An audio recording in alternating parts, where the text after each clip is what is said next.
أشهد أن لا إله إلا الله وحده لا شريك له وأشهد أن محمدا عبده ورسوله أما بعد فأعوذ بالله من الشيطان الرجيم بسم الله الرحمن الرحيم الحمد لله رب العالمين الرحمن الرحيم مالك يوم الدين إياك نعبد وإياك نستعين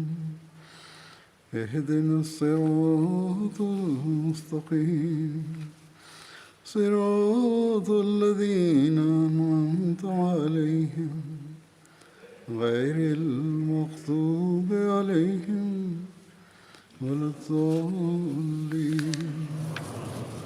ത്തിനെയും സമ്പൂർണ്ണമാക്കി സമ്പൂർത്തി വരുത്തിച്ചു.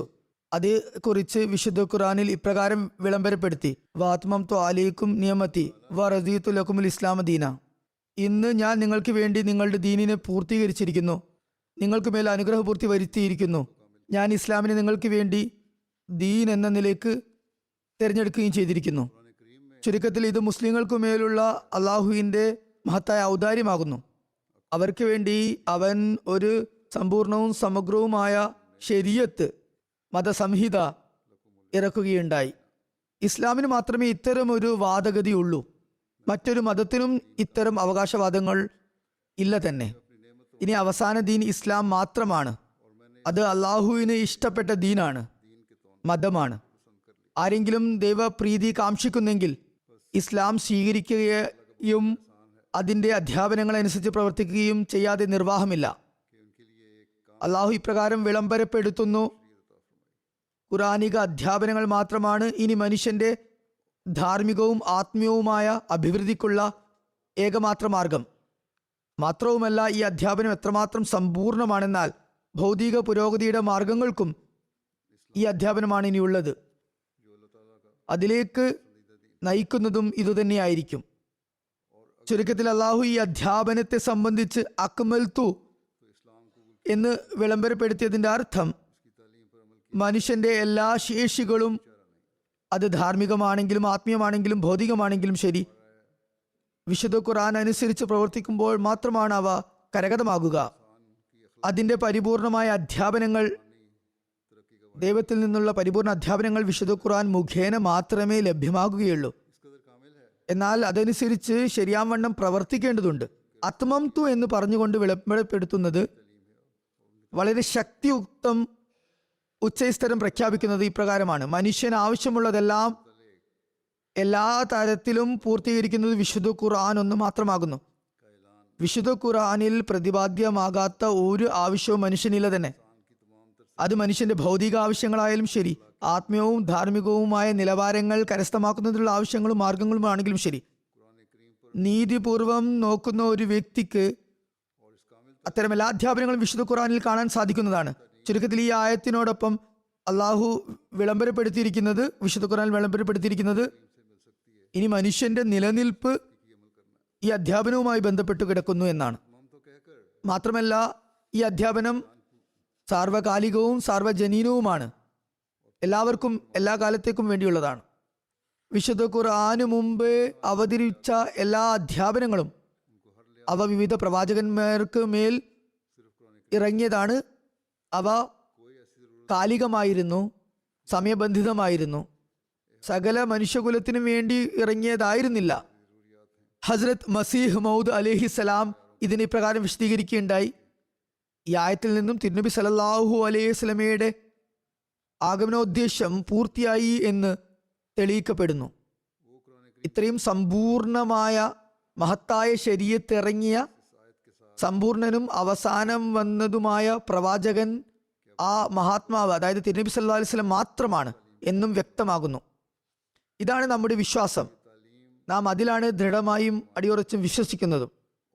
ഹസ്രത്ത് മസീഹ് മൗദ് അലൈഹി സ്വലാത്തു വസ്സലാമിന് മേൽ ആക്ഷേപം ഉന്നയിക്കുന്നവർ ഇപ്രകാരം ചോദിക്കുന്നു: ഇതാണ് നിങ്ങളുടെ വിശ്വാസമെങ്കിൽ വിശുദ്ധ ഖുർആൻ അവസാന ശരീഅത്തും തിരുനബി സല്ലല്ലാഹു അലൈഹി വസല്ലം അവസാന പ്രവാചകനുമാണെന്ന് നിങ്ങൾ അംഗീകരിക്കുന്നെങ്കിൽ പിന്നെ മസീമോദിന്റെ അദ്ദേഹത്തിന്റെ വാദങ്ങൾക്ക് എന്ത് പ്രസക്തിയാണ് അവശേഷിക്കുന്നത്? ഹസ്രത്ത് മസീമോദ് അലൈഹി ഇസ്ലാമിന് പിന്നെ എന്ത് വാദമാണ് നിലനിൽക്കുന്നത്? അദ്ദേഹം ഈ കാലഘട്ടത്തിൽ വരേണ്ട ആവശ്യം തന്നെ എന്തായിരുന്നു? ഹസ്രത്ത് മസീഹ് മൗദ് അലൈഹി സ്വലാത്തു വസ്സലാം തന്നെ ഇതിനുള്ള മറുപടി ഒരു സ്ഥലത്ത് ഇപ്രകാരം നൽകിയിരിക്കുന്നു. പല സ്ഥലത്തിലുള്ള മറുപടികൾ നൽകിയിട്ടുണ്ട്. ഒന്നിപ്രകാരമാണ്: നിങ്ങൾ ഇസ്ലാം അനുസരിച്ച് പ്രവർത്തിക്കുകയാണെങ്കിൽ നിങ്ങൾ പറയുന്നത് ശരി തന്നെ, ഞാൻ വരേണ്ട ഒരാവശ്യവുമില്ലായിരുന്നു.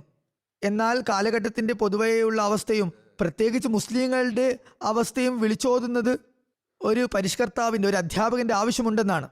മാത്രമല്ല, ഈ ഇസ്ലാമിക അധ്യാപനത്തെ വിസ്മരിക്കുന്നതിനെ സംബന്ധിച്ച് തിരുനബി സല്ലല്ലാഹു അലൈഹി വസല്ലം തന്നെ ദീർഘദർശനം ചെയ്യുകയും അതിന്റെ പരിഷ്കരണത്തിന് വേണ്ടി എല്ലാ നൂറ്റാണ്ടിനെയും തലക്കൽ മുജദ്ദിദ്, പരിഷ്കർത്താക്കൾ വരുമെന്നും പറഞ്ഞിട്ടുണ്ടായിരുന്നു. മുസ്ലിങ്ങൾ ഖുർആൻ സമ്പൂർണ്ണ അധ്യാപനമായിരുന്നിട്ട് കൂടി അതിന്റെ പാഠങ്ങൾ വിസ്മരിക്കുമെന്നും ബിദ്അത്തുകൾ, അനാചാരങ്ങൾ അവരിൽ ഉടലെടുക്കുമെന്നും പറഞ്ഞിരുന്നു. അതുകൊണ്ട് ദീനിന്റെ പുനരുദ്ധാനത്തിന് വേണ്ടി മുജദ്ദിദുമാർ ആഗതരാകുമെന്നും അവസാന കാലഘട്ടത്തിൽ അത് വാഗ്ദത്ത മഹദി മസീഹ് വന്നുകൊണ്ടായിരിക്കും പൂർത്തിയാകുകയും ദീനിനെ അദ്ദേഹം കാർത്തിക നക്ഷത്രത്തിൽ നിന്നും ഭൂമിയിലേക്ക് വീണ്ടെടുക്കുമെന്നും പ്രവചിച്ചിട്ടുണ്ടായിരുന്നു. ഹസ്രത്ത് മസീഹ് അലൈഹി ഇസ്ലാം തന്റെ ഗ്രന്ഥങ്ങളിലും രചനകളിലും വിവിധ സാഹിത്യങ്ങളിലും എല്ലായിടങ്ങളിലും പറഞ്ഞത്: ഞാൻ തിരുനബി സല്ലല്ലാഹു അലൈഹി വസല്ലമയുടെ ദാസത്വത്തിൽ തിരുനബിയുടെ ശരീഅത്തും ദീനും വിശുദ്ധ ഖുർആന്റെ അധ്യാപനങ്ങളും ലോകത്ത് പ്രചരിപ്പിക്കുന്നതിന് വേണ്ടിയാണ് വന്നിട്ടുള്ളത് എന്നാണ്. തിരുനബി സല്ലല്ലാഹു അലൈഹി വസല്ലം മുഖേന ദീനിന് സമ്പൂർണ്ണത കൈവന്നിരിക്കുന്നു എന്നും പറയുകയുണ്ടായി. ഇതിന്റെ അധ്യാപനങ്ങളെ തന്നെയാണ് ലോകത്തിന്റെ കോണുകളോളം എത്തിക്കാൻ വേണ്ടി ഞാൻ വന്നിട്ടുള്ളത്. അധ്യാപനങ്ങളുടെ സമ്പൂർത്തി തിരുനബി സല്ലല്ലാഹു അലൈഹി വസല്ലം മേൽ വിശുദ്ധ ഖുർആൻ അവതരിച്ചപ്പോൾ തന്നെ പൂർത്തിയായി കഴിഞ്ഞു. ആ കാലഘട്ടത്തിൽ സന്മാർഗവും അധ്യാപനങ്ങളും പ്രചരിപ്പിക്കുന്നതിനുള്ള മാർഗങ്ങളിലായിരുന്നു. അതുകൊണ്ട് തന്നെ അതിന്റെ പ്രചാരണത്തിന് വേണ്ടി ഈ കാലഘട്ടത്തിൽ അള്ളാഹു തന്റെ വാഗ്ദാനം അനുസരിച്ച് തിരുനബി സല്ലല്ലാഹു അലൈഹി വസല്ലമയുടെ സത്യദാസനെ അയച്ചിരിക്കുന്നു. ഹസ്രത്ത് മസീഹ് മൗഊദ് അലൈഹി ഇസ്ലാം ഈ ദൗത്യങ്ങൾ തന്നെയാണ് നിറവേറ്റിയതും. അതിനെ അനുസ്യൂതം തുടർന്നു കൊണ്ടുപോകുന്നതിന് വേണ്ടിയാണ് അഹമ്മദിയ ജമാഅത്ത് സ്ഥാപിതമായിട്ടുള്ളതും. ഈ പ്രവർത്തനം തന്നെയാണ് അഹമ്മദിയ ജമാഅത്ത് അദ്ദേഹം രചിച്ച സാഹിത്യങ്ങളും അദ്ദേഹം വിവരിച്ച വിശുദ്ധ ഖുർആന്റെ തഫ്സീറുകളും മുഖേന ചെയ്തുകൊണ്ടിരിക്കുന്നതും. ഈ പ്രവർത്തനങ്ങളിൽ തങ്ങൾ എത്രമാത്രം ഏർപ്പെട്ടിരിക്കുന്നു എന്ന് ഓരോരോ അഹമ്മദിയും ചിന്തിക്കേണ്ടിയിരിക്കുന്നു. പൊതുവായ രീതിയിൽ പ്രോഗ്രാമുകൾ നടക്കുന്നുണ്ട്, അത് നടന്നുകൊണ്ടിരിക്കുന്നു. എന്നാൽ വ്യക്തിഗതമായ നിലയിലും അത്തരം പ്രവർത്തനങ്ങൾ ഉണ്ടാകണം. അപ്പോൾ മാത്രമേ നമ്മുടെ ബൈഅത്തിന്റെ ഉദ്ദേശ ലക്ഷ്യം പൂർത്തിയാകുകയുള്ളൂ. നാം ഈ ഉദ്ദേശത്തെ എപ്പോഴും മുന്നിൽ വെക്കേണ്ടതുണ്ട്. അതിനുവേണ്ടി വിശുദ്ധ ഖുർആൻ പഠിക്കാനും മനസ്സിലാക്കാനും എപ്പോഴും ശ്രദ്ധിക്കേണ്ടതാണ്. അതിന്റെ ഏറ്റവും മികച്ച മാർഗം ഹസ്രത്ത് മസീഹ് മൗഊദ് അലൈഹി ഇസ്ലാമിന്റെ ഗ്രന്ഥങ്ങളും അതുപോലെ പാഠങ്ങളും അറിയുക എന്നതാണ്. വിശുദ്ധ ഖുർആന്റെ മനോഹാരിതയെയും മേന്മകളെയും കുറിച്ച് ഹസ്രത്ത് മസീഹ് മൗഊദ് അലൈഹി ഇസ്ലാമിന്റെ അധ്യാപനങ്ങളുടെ വെളിച്ചത്തിൽ കുറച്ചു കാലമായി ഞാൻ വിവരിച്ചു വരികയാണ്. ഇന്നും വിശുദ്ധ ഖുർആന്റെ സമ്പൂർത്തീകരണത്തെക്കുറിച്ച് ആ മഹാത്മാവിന്റെ പാഠങ്ങളും അധ്യാപനങ്ങളും ഇവിടെ ഞാൻ സമർപ്പിക്കുന്നതാണ്. ഹസ്രത്ത് മസീഹ് മൗഊദ് അലൈഹി സ്വലാത്തു വസ്സലാം പറയുന്നു: വിശുദ്ധ ഖുർആൻ ദീനിനെ സമ്പൂർണമാക്കുന്നതിന്റെ കടമ നിർവഹിച്ചു എന്ന കാര്യം സ്ഥാപിതമാണ്, തെളിയിക്കപ്പെട്ടതാണ്. അത് പറയുന്നു: അൽ യൗമ അക്മൽതു ലക്കും ദീനുക്കും വഅത്മംതു അലൈക്കും നിഅമതി വറദിതു ലക്കുമുൽ ഇസ്ലാം ദീന. അതായത്, ഇന്ന് ഞാൻ നിങ്ങൾക്ക് നിങ്ങളുടെ ദീനിനെ സമ്പൂർത്തീകരിച്ചിരിക്കുന്നു, എൻ്റെ അനുഗ്രഹങ്ങൾ നിങ്ങൾക്ക് മേൽ പൂർത്തിയാക്കിയിരിക്കുന്നു, ഞാൻ ഇസ്ലാമിനെ നിങ്ങൾക്ക് വേണ്ടി ദീൻ എന്ന നിലയിൽ നിശ്ചയിച്ചുകൊണ്ട് സന്തുഷ്ടനാവുകയും ചെയ്തിരിക്കുന്നു. ആയതിനാൽ വിശുദ്ധ ഖുർആന് ശേഷം മറ്റൊരു ഗ്രന്ഥത്തിനും ഇനി സ്ഥാനമില്ല. കാരണം മനുഷ്യന്റെ എല്ലാ ആവശ്യങ്ങളും വിശുദ്ധ ഖുർആൻ വിവരിച്ചു കഴിഞ്ഞിരിക്കുന്നു. ഇനി ദൈവഭാഷണത്തിന്റെ കവാടം മാത്രമേ തുറന്നു കിടക്കുന്നുള്ളൂ. അതായത് അള്ളാഹു തന്റെ പ്രത്യേക വരിഷ്ഠ ദാസന്മാരോട് സംസാരിക്കുന്നു. അതിന്റെ കവാടം മാത്രമാണ് തുറന്നിരിക്കുന്നത്. പുതിയ ഒരു അധ്യാപനങ്ങളും ഇനി ഇറങ്ങാനില്ല.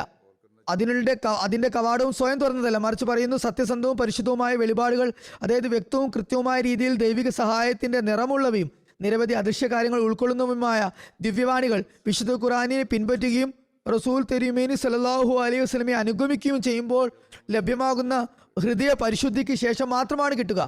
അത്തരമൊരു വ്യക്തിക്ക് മാത്രമേ ദൈവഭാഷണം ലഭിക്കുകയുള്ളൂ. ഇതൊരു പരിപൂർണ ഗ്രന്ഥമാകുന്നു.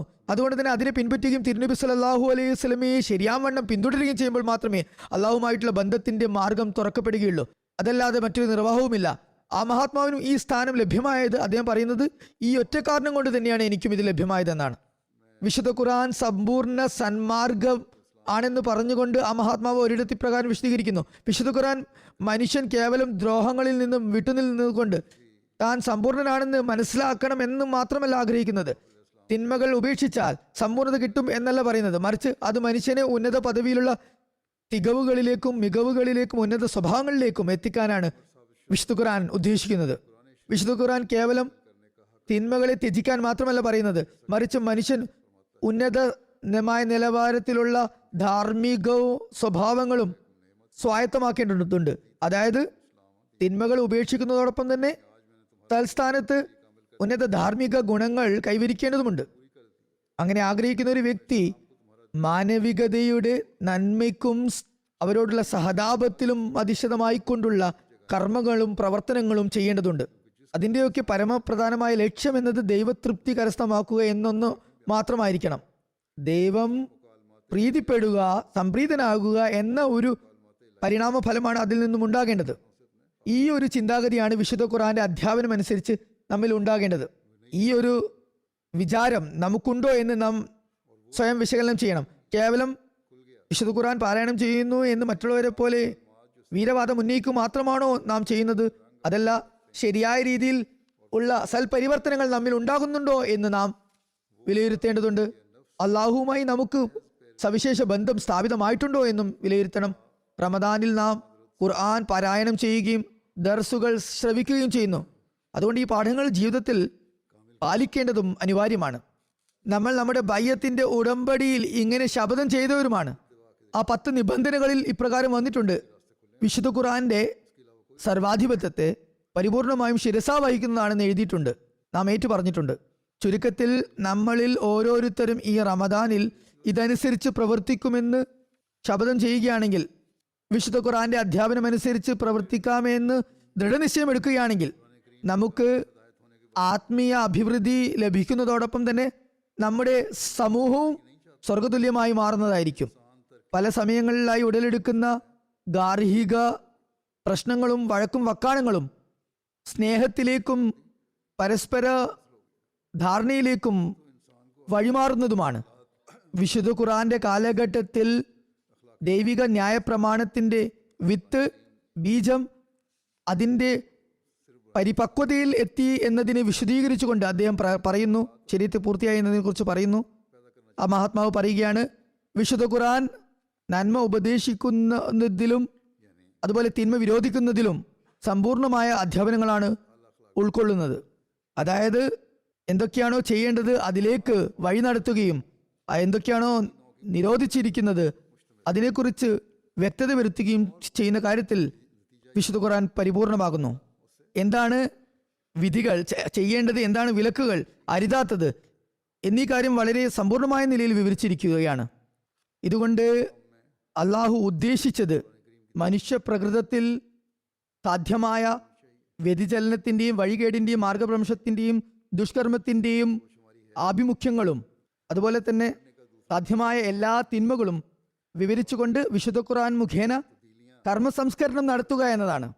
അതുകൊണ്ട് തന്നെ വിശുദ്ധ ഖുർആന്റെ അവതീർണ ഘട്ടം എന്നത് മനുഷ്യകുലത്തിൽ എല്ലാത്തരം തിന്മകളും ദോഷങ്ങളും വ്യാപിച്ച കാലഘട്ടത്തിലായിരുന്നു. കാലക്രമേണ മനുഷ്യന്റെ അവസ്ഥകളിൽ എല്ലാത്തരം മോശമായ വിശ്വാസങ്ങളും ദുഷ്കർമ്മങ്ങളും കടന്നുകൂടുകയും അവന്റെ സ്ഥിതി വളരെ വികൃതവും മലീമസവുമായിട്ടുണ്ടായിരുന്ന കാലഘട്ടമായിരുന്നു അത്. അത്തരം സമയത്ത് അള്ളാഹുവിൻ്റെ സമഗ്രവും സമ്പൂർണവുമായ വചനങ്ങൾ ഇറങ്ങണമെന്നത് ദൈവയുക്തി ആവശ്യപ്പെടുന്നുണ്ടായിരുന്നു. കാരണം അത്തരം തിന്മകളുടെ അതിവ്യാപനം ഉണ്ടാകുന്നതിന് മുമ്പേ ജനങ്ങൾക്ക് കുറ്റങ്ങളെയും അബദ്ധ പഞ്ചാംഗങ്ങളായ വിശ്വാസങ്ങളെയും കുറിച്ച് അവയെക്കുറിച്ച് അവർക്ക് അറിവ് പോലുമില്ലാത്ത സമയത്ത് അറിയിപ്പ് നൽകുന്നത് സത്യത്തിൽ അവരെ തിന്മകളിലേക്ക് പ്രേരിപ്പിക്കുന്നതിന് തുല്യമായി മാറുമായിരുന്നു. അതായത് ഇന്നതാണ് തിന്മകൾ എന്ന് അവർക്ക് അറിവില്ലെങ്കിൽ മനുഷ്യന് അറിവില്ലാത്ത തിന്മകളെക്കുറിച്ച് അതിൻ്റെ ചിത്രം പോലും അവർക്ക് അവരുടെ ഊഹത്തിൽ പോലും ചിന്തിക്കാൻ സാധിക്കാത്ത തിന്മകളെക്കുറിച്ച് പറഞ്ഞു കൊടുക്കുന്നത് അവരിൽ തിന്മകളെ പരത്തുന്നതിന് തുല്യമായിരിക്കും. ഇതെല്ലാം തന്നെ നമുക്ക് ഇപ്പോൾ കാണാൻ സാധിക്കുന്നതാണ് ഭൗതിക ലോകത്ത്. നമ്മുടെ വിദ്യാഭ്യാസ രംഗത്ത് കുട്ടികളുടെ ചിന്തയിൽ പോലും ഉദിക്കാത്ത ശാരീരിക ബന്ധങ്ങളെക്കുറിച്ച് അവർക്ക് പറഞ്ഞു കൊടുക്കുന്നു. അവർക്ക് അതിനെക്കുറിച്ച് ഒന്നും തന്നെ അറിവില്ലാത്ത ഘട്ടത്തിലാണ് അത് പറഞ്ഞു കൊടുക്കുന്നത്. ഇതൊക്കെ കേട്ട് അവർ അത്ഭുതം കൂറുന്നു. ഇതെന്താണ് കുട്ടികൾക്ക് പഠിപ്പിച്ചു കൊടുക്കുന്നതെന്ന് ഇപ്പോൾ പല മാതാപിതാക്കളും പറഞ്ഞു തുടങ്ങിയിരിക്കുന്നു. ഇപ്പോൾ ഇത് സംബന്ധിച്ച് വിദ്യാഭ്യാസ സംവിധാനങ്ങളും ശ്രദ്ധിച്ചു തുടങ്ങിയിരിക്കുന്നു. കാരണം ചില അധ്യാപകർ എല്ലാ പരിധികളും ഉല്ലംഘിച്ചുകൊണ്ടാണ് കുട്ടികൾക്ക് പ്രായപൂർത്തി എത്തുന്നതിന് മുമ്പ് അവർക്ക് ഒട്ടും അറിവില്ലാത്ത കാര്യങ്ങളെ അവർക്ക് മുമ്പിൽ നിരത്തി കൊടുക്കുന്നത്. അവരിൽ ആ കാര്യങ്ങൾ വളർത്തിയെടുക്കുകയാണ് ചെയ്യുന്നത്. ഇതാണ് ശരീഅത്തിന്റെ മത നിയമസംഹിതയുടെയും അതുപോലെ തന്നെ ഭൗതികമായ മനുഷ്യ നിയമങ്ങളുടെയും തമ്മിലുള്ള അന്തരം. ഈ നിയമം തന്നെയാണ് വിശുദ്ധ ഖുർആന്റെ അധ്യാപനങ്ങളുടെ വ്യതിരിക്തി. വിശുദ്ധ ഖുർആൻ മാർഗദർശനം നൽകുന്നു. ഇന്ന് കാലഘട്ടത്തിൽ ഇന്ന കാര്യങ്ങൾക്ക് ഇന്ന അധ്യാപനം എന്ന നിലയിൽ അത് വ്യക്തമാക്കുകയും ചെയ്യുന്നു. എല്ലാ കാര്യങ്ങളും എല്ലാവർക്കും മുമ്പാകെ സ്പഷ്ടമായി വെക്കുകയല്ലേ ചെയ്യുന്നത്. കാലക്രമേണ ആ വാക്കുകളിൽ നിന്ന് തന്നെ അതിൻ്റെ പുതിയ പുതിയ വ്യാഖ്യാന തലങ്ങൾ അനാവരണം ചെയ്യപ്പെടുകയാണ് ചെയ്യുന്നത്. ഓരോരുത്തരും അവരുടെ ബുദ്ധിക്കും വിവേകത്തിനും അനുസരിച്ച് ഗ്രഹിക്കുന്ന വിധത്തിലാണ് അത് സംവിധാനം ചെയ്തിരിക്കുന്നത്. ആ മഹാത്മാവ് പറയുന്നു, ദൈവ വെളിപാടുകൾ ഹദരത്ത് ആദം അലൈഹിസ്സലാം മുഖേന ബീജാവാപം ചെയ്യപ്പെട്ടു, അതിന്റെ വിത്ത് പാകപ്പെട്ടു. അള്ളാഹുവിനാൽ പാകപ്പെട്ട ആ ശരീഅത്തിന്റെ വിത്ത് വിശുദ്ധ ഖുർആന്റെ കാലഘട്ടത്തിൽ സമ്പൂർണത വരിക്കുകയും പരിപക്വമാകുകയും ഒരു വടവൃക്ഷമാകുകയും ചെയ്തു. കാരണം ഓരോരോ കാലഘട്ടത്തിലും ഉടലെടുത്ത തിന്മകൾ അനുസരിച്ച് അതിനെക്കുറിച്ചുള്ള ബോധവൽക്കരണമാണ് ദൈവിക വെളിപാടുകൾ നടത്തിക്കൊണ്ടിരുന്നത്. വിശുദ്ധ ഖുർആന്റെ മറ്റൊരു സവിശേഷതയും ശ്രേഷ്ഠതയും ഇതാണ്, വരും കാലത്തും എല്ലാ കാലത്തും ഉണ്ടായിക്കൊണ്ടിരിക്കുന്ന തിന്മകൾക്കുള്ള പ്രതിവിധിയെ അതിൽ നമുക്ക് ലഭ്യമാകുന്നു എന്നതാണ്. അള്ളാഹുവിന്റെ പരിശുദ്ധ ദാസന്മാരായ വിശുദ്ധ ഖുർആൻ വ്യാഖ്യാതാക്കൾ മുഖേന നമുക്ക് അവൻ അത് മനസ്സിലാക്കി തരുന്നു. ആ മഹാത്മാവ് തുടർന്ന് പറയുന്നു, സമ്പൂർണ്ണ ഗ്രന്ഥം വന്നുകൊണ്ട് കർമ്മ സംസ്കരണം നടത്തേണ്ടതും അനിവാര്യമായിരുന്നു. അതിന്റെ അവതരണ കാലഘട്ടത്തിൽ ആത്മീയ രോഗങ്ങളും പൂർണ്ണ നിലയിൽ എത്തേണ്ടതും ആയിരുന്നു. അങ്ങനെ ഓരോരോ രോഗത്തിനുമുള്ള സമ്പൂർണ്ണ ചികിത്സ സമർപ്പിക്കപ്പെടേണ്ടതുമായിരുന്നു. അതുകൊണ്ട് തന്നെ ആ ഉപദ്വീപിൽ രോഗങ്ങൾ പൂർണ്ണമായ നിലയിലും വ്യാപിച്ചിരുന്നു. അതിൽ എല്ലാതരം ആത്മീയ രോഗങ്ങളും കണ്ടുവന്നിരുന്നു. അതായത് അറേബ്യയെ കുറിച്ചാണ് പറയുന്നത്. ആ സമയത്തുള്ളവർക്കും വരും തലമുറകൾക്കും ബാധിക്കുന്ന ഒരു രോഗങ്ങളുടെ ചികിത്സയും അതിൽ നൽകിയിരുന്നു. ഇതിൽ കൂടെ കൂടുതലായുള്ള വിശദീകരണം നമുക്ക് ലഭിച്ചു കഴിഞ്ഞു. അതായത് ആ സമയത്ത് ഉണ്ടായിരുന്നതും ഭാവി തലമുറകളെ ബാധിക്കാൻ സാധ്യതയുള്ളതുമായിരുന്ന എല്ലാ രോഗ ചികിത്സയും അതിലുണ്ട്. അതിലുള്ള അധ്യാപനങ്ങൾ ഇത് പ്രദാനം ചെയ്യുകയുണ്ടായി വിശുദ്ധ ഖുർആനിൽ. കാരണം ആ ഒരു കാലഘട്ടം വിദൂരസ്ഥമായിരുന്നില്ല, ശരീഅത്ത് സമ്പൂർണ്ണമായി കൊണ്ടിരിക്കുകയായിരുന്നു. അതുകൊണ്ട് തന്നെ സാധ്യമായ എല്ലാ ചികിത്സയും അതിൽ ഉൾക്കൊള്ളിക്കാൻ സാധിച്ചു. അതുകൊണ്ട് അവസരോചിതമായ നിലയിൽ ആവശ്യാനുസരണം അതിൻ്റെ അധ്യാപനങ്ങൾ ചികിത്സ പുറപ്പെടുവിച്ചു കൊണ്ടിരുന്നു. അത് എപ്രകാരം ആണ് അതിൻ്റെ അധ്യാപനങ്ങൾ തുറന്നു തരുന്നത്, അതിൻ്റെ പരിധിയും പരിമിതിയും അത് ഉൾവഹിക്കുന്നുണ്ട്. അവസരോചിതമായ നിലയിൽ കാലഘട്ടത്തിനനുസരിച്ച് ഖുർആൻ മുഫസ്സിരീങ്ങളും വ്യാഖ്യാതാക്കളും അത് വിശദീകരിച്ചു കൊണ്ടേയിരുന്നു. അക്കാരണത്താൽ തന്നെ വിശുദ്ധ ഖുർആൻ അതുവരെയുള്ള എല്ലാ മത നിയമ സംഹിതകളെയും ശരീഅത്തുകളെയും പരിപൂർണമാക്കി ഇതര വേദഗ്രന്ഥങ്ങൾ ഇറങ്ങുന്ന സമയത്ത് അതിൻ്റെ ആവശ്യം നിലവിലുണ്ടായിരുന്നില്ല. അതുകൊണ്ട് തന്നെ അവയിലൊന്നും സമ്പൂർണ്ണവും സമഗ്രവുമായ പാഠങ്ങൾ ഉൾക്കൊണ്ടിട്ടുണ്ടായിരുന്നില്ല. ഇവിടെ മറ്റൊരു കാര്യം കൂടി അദ്ദേഹം വിവരിക്കുകയുണ്ടായി. ഈ കാലഘട്ടം അങ്ങേയറ്റം വഴിപിഴച്ചതും ഒരു ന്യായപ്രമാണത്തിന്റെ ആവശ്യമുള്ള കാലഘട്ടവുമാണിതെന്നും ക്രിസ്ത്യാനികളും ജൂതന്മാരും അംഗീകരിച്ചു പോകുന്ന ഒരു സംഗതിയാണ്. വിശുദ്ധ ഖുർആൻ ഒരിക്കലും തന്നെ മനുഷ്യ വജസ്സുകൾക്ക്, മനുഷ്യന്റെ വാക്കുകൾക്ക് സമമാകുക സാധ്യമല്ല എന്ന് വിവരിച്ചതുകൊണ്ട് ആ മഹാത്മാവ് പറയുന്നു, ഒരു ഉദാഹരണം സമർപ്പിച്ചുകൊണ്ട് പറയുന്നു, ഒരു വാഗ്മിയും അതുപോലെ രചനാ വൈഭവമുള്ള ഒരു വ്യക്തി തൻ്റെ വൈജ്ഞാനിക ശേഷി ഉപയോഗിച്ചുകൊണ്ട് ഒരു ലേഖനം അല്ലെങ്കിൽ ഉപന്യാസം എഴുതാൻ ആഗ്രഹിക്കുകയാണെങ്കിൽ, അതായത് അയാൾക്ക് നല്ല വാക്ചാതുര്യവും ഉണ്ടാകും, അതുപോലെ എഴുത്തിലുമുള്ള കഴിവും ഉണ്ടാകും.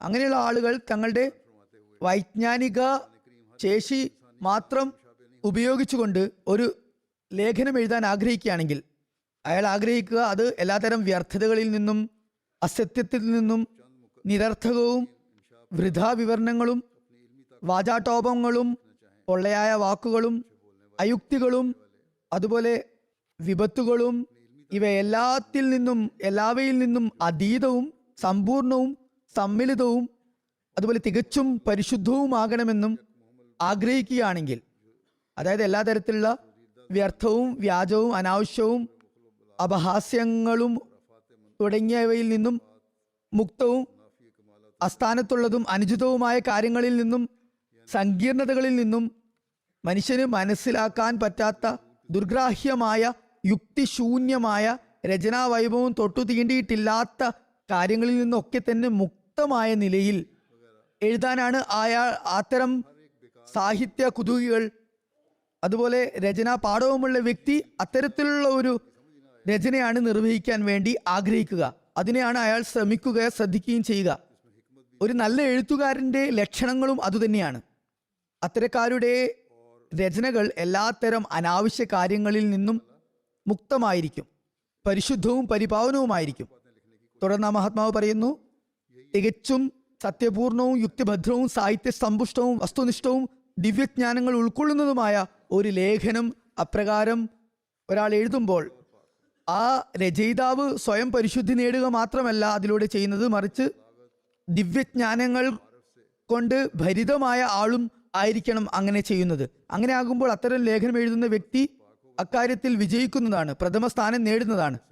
അതായത് അത്തരം വൈജ്ഞാനികമായ വിഷയങ്ങളെ കൈകാര്യം ചെയ്യണമെങ്കിൽ വൈജ്ഞാനിക കഴിവുകളും അതുപോലെ പരന്ന വായനയും വിജ്ഞാനവും പൊതുവിജ്ഞാനവും അതുപോലെ സൂക്ഷ്മങ്ങളായ അറിവുകളിൽ പ്രാവീണ്യവുമുള്ള വ്യക്തിയും അക്കാര്യത്തിൽ അനുഭവ സമ്പത്തുള്ള വ്യക്തിയും എഴുത്തിൽ പരിചയസമ്പന്നനും ഏറ്റവും അധികം നിരന്തരം എഴുതുന്ന ആളും നിത്യാഭ്യാസിയുമായിരിക്കണം.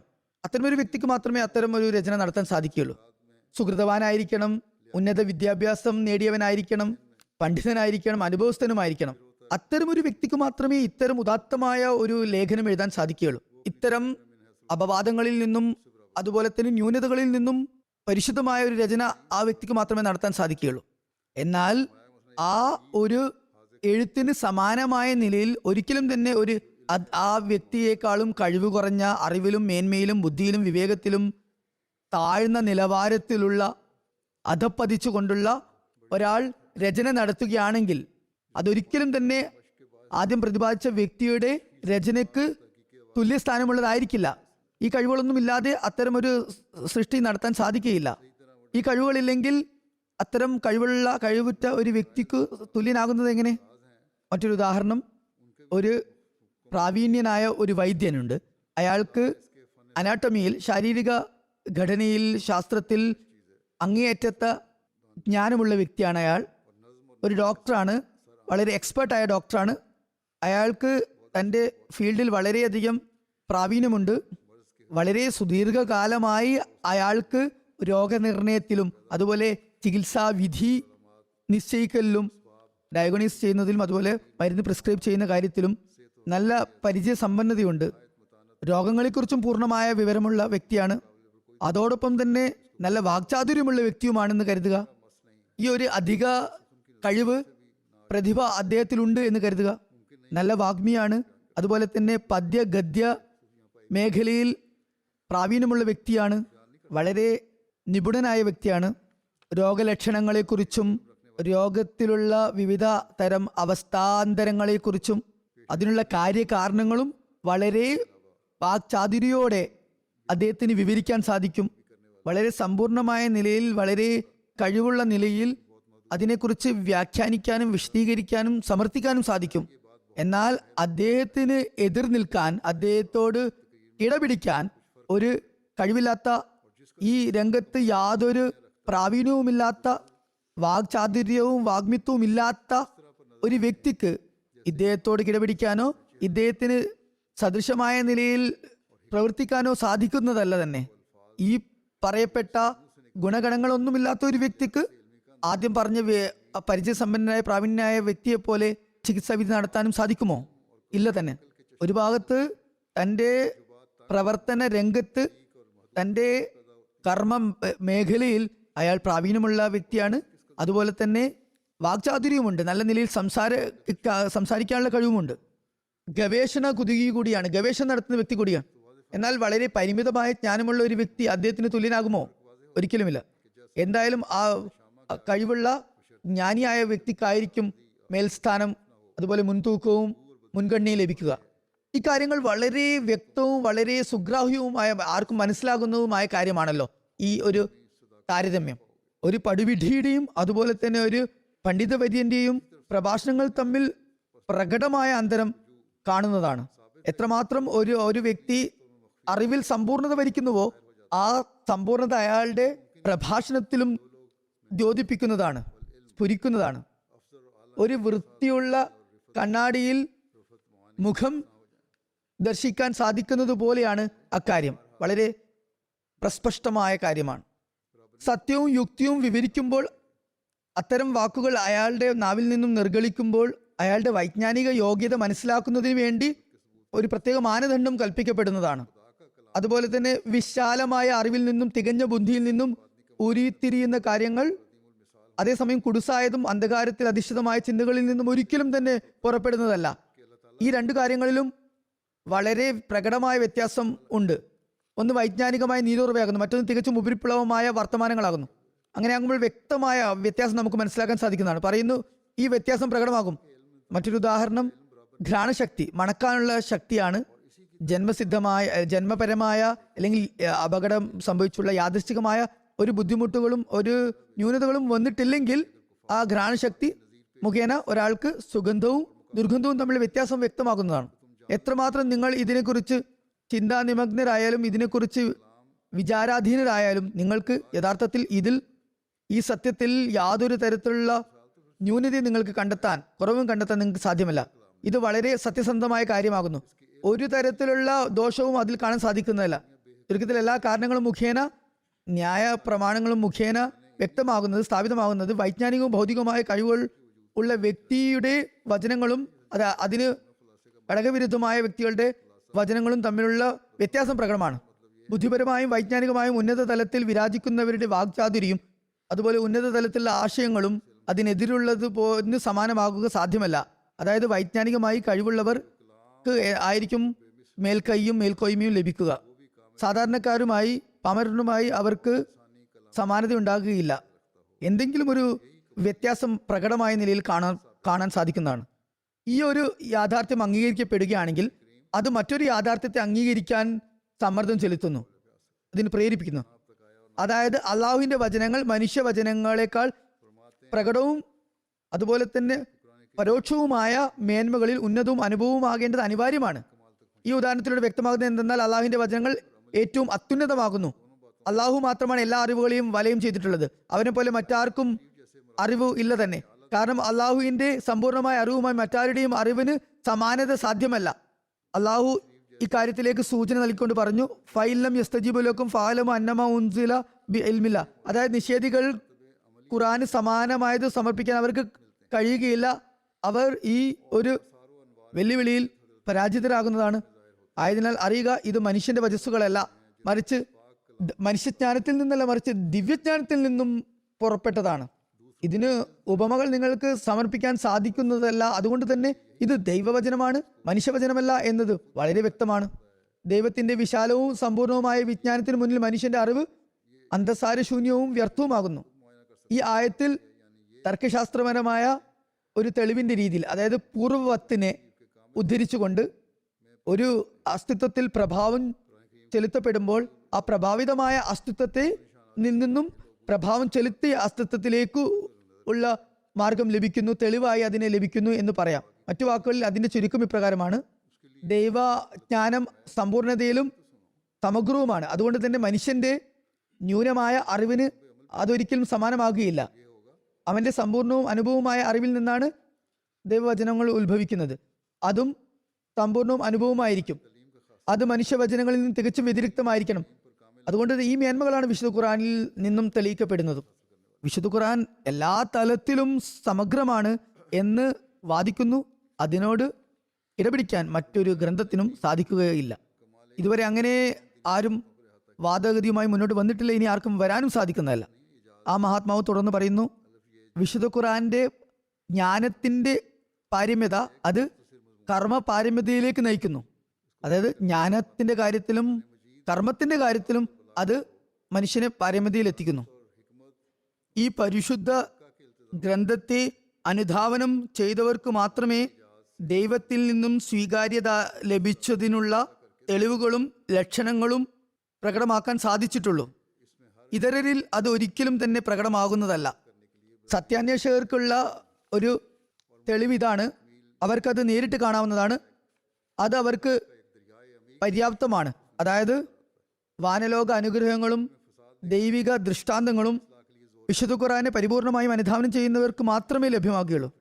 വിശുദ്ധ ഖുർആനെ പരിപൂർണമായി അനുധാവനം ചെയ്താൽ മാത്രമേ അതിൻ്റെ ദൃഷ്ടാന്തങ്ങളും നിങ്ങൾക്ക് കാണാൻ സാധിക്കുകയുള്ളൂ. ജനങ്ങൾ ചോദിക്കുന്നത് എന്തുകൊണ്ട് ഞങ്ങൾക്ക് ദൃഷ്ടാന്തങ്ങൾ കാണാൻ സാധിക്കുന്നില്ല എന്നാണ്. ഞങ്ങൾ ദുആ ചെയ്തു, എന്നാൽ ഇത്ര ദീർഘകാലമായിട്ടും ദുആ സ്വീകാര്യത എന്തുകൊണ്ടുണ്ടായില്ല? അതുകൊണ്ട് അതിനുവേണ്ടി അള്ളാഹു പറഞ്ഞിരിക്കുന്നത്, എൻ്റെ വാക്കുകൾ ശ്രവിക്കുക, എന്നിൽ ഈമാൻ കൈക്കൊള്ളുക, പരിപൂർണ വിശ്വാസം കൈക്കൊള്ളുക, എൻ്റെ വാക്കുകൾ അനുസരിച്ച് പ്രവർത്തിക്കുക. അത് സംഭവിക്കുകയാണെങ്കിൽ നിങ്ങളുടെ ദുആകളും അള്ളാഹു സ്വീകരിക്കുന്നതായിരിക്കും. ഇതും വിശുദ്ധ ഖുർആന്റെ അധ്യാപനങ്ങളുടെ സവിശേഷതയാണ്. വിശുദ്ധ ഖുർആന്റെ അധ്യാപനങ്ങൾക്ക് പ്രവർത്തന രൂപം നൽകുന്നവർക്ക് മാത്രമേ അനിതര സാധാരണമായ ദൈവാനുഗ്രഹങ്ങൾ കരസ്ഥമാകുകയുള്ളൂ. അദ്ദേഹം പറയുകയുണ്ടായി, വിശുദ്ധ ഖുർആൻ ഈജാസി ആയ നിലയിൽ എല്ലാ ദീനീ സത്യങ്ങളെയും ഉൾക്കൊള്ളുന്നു.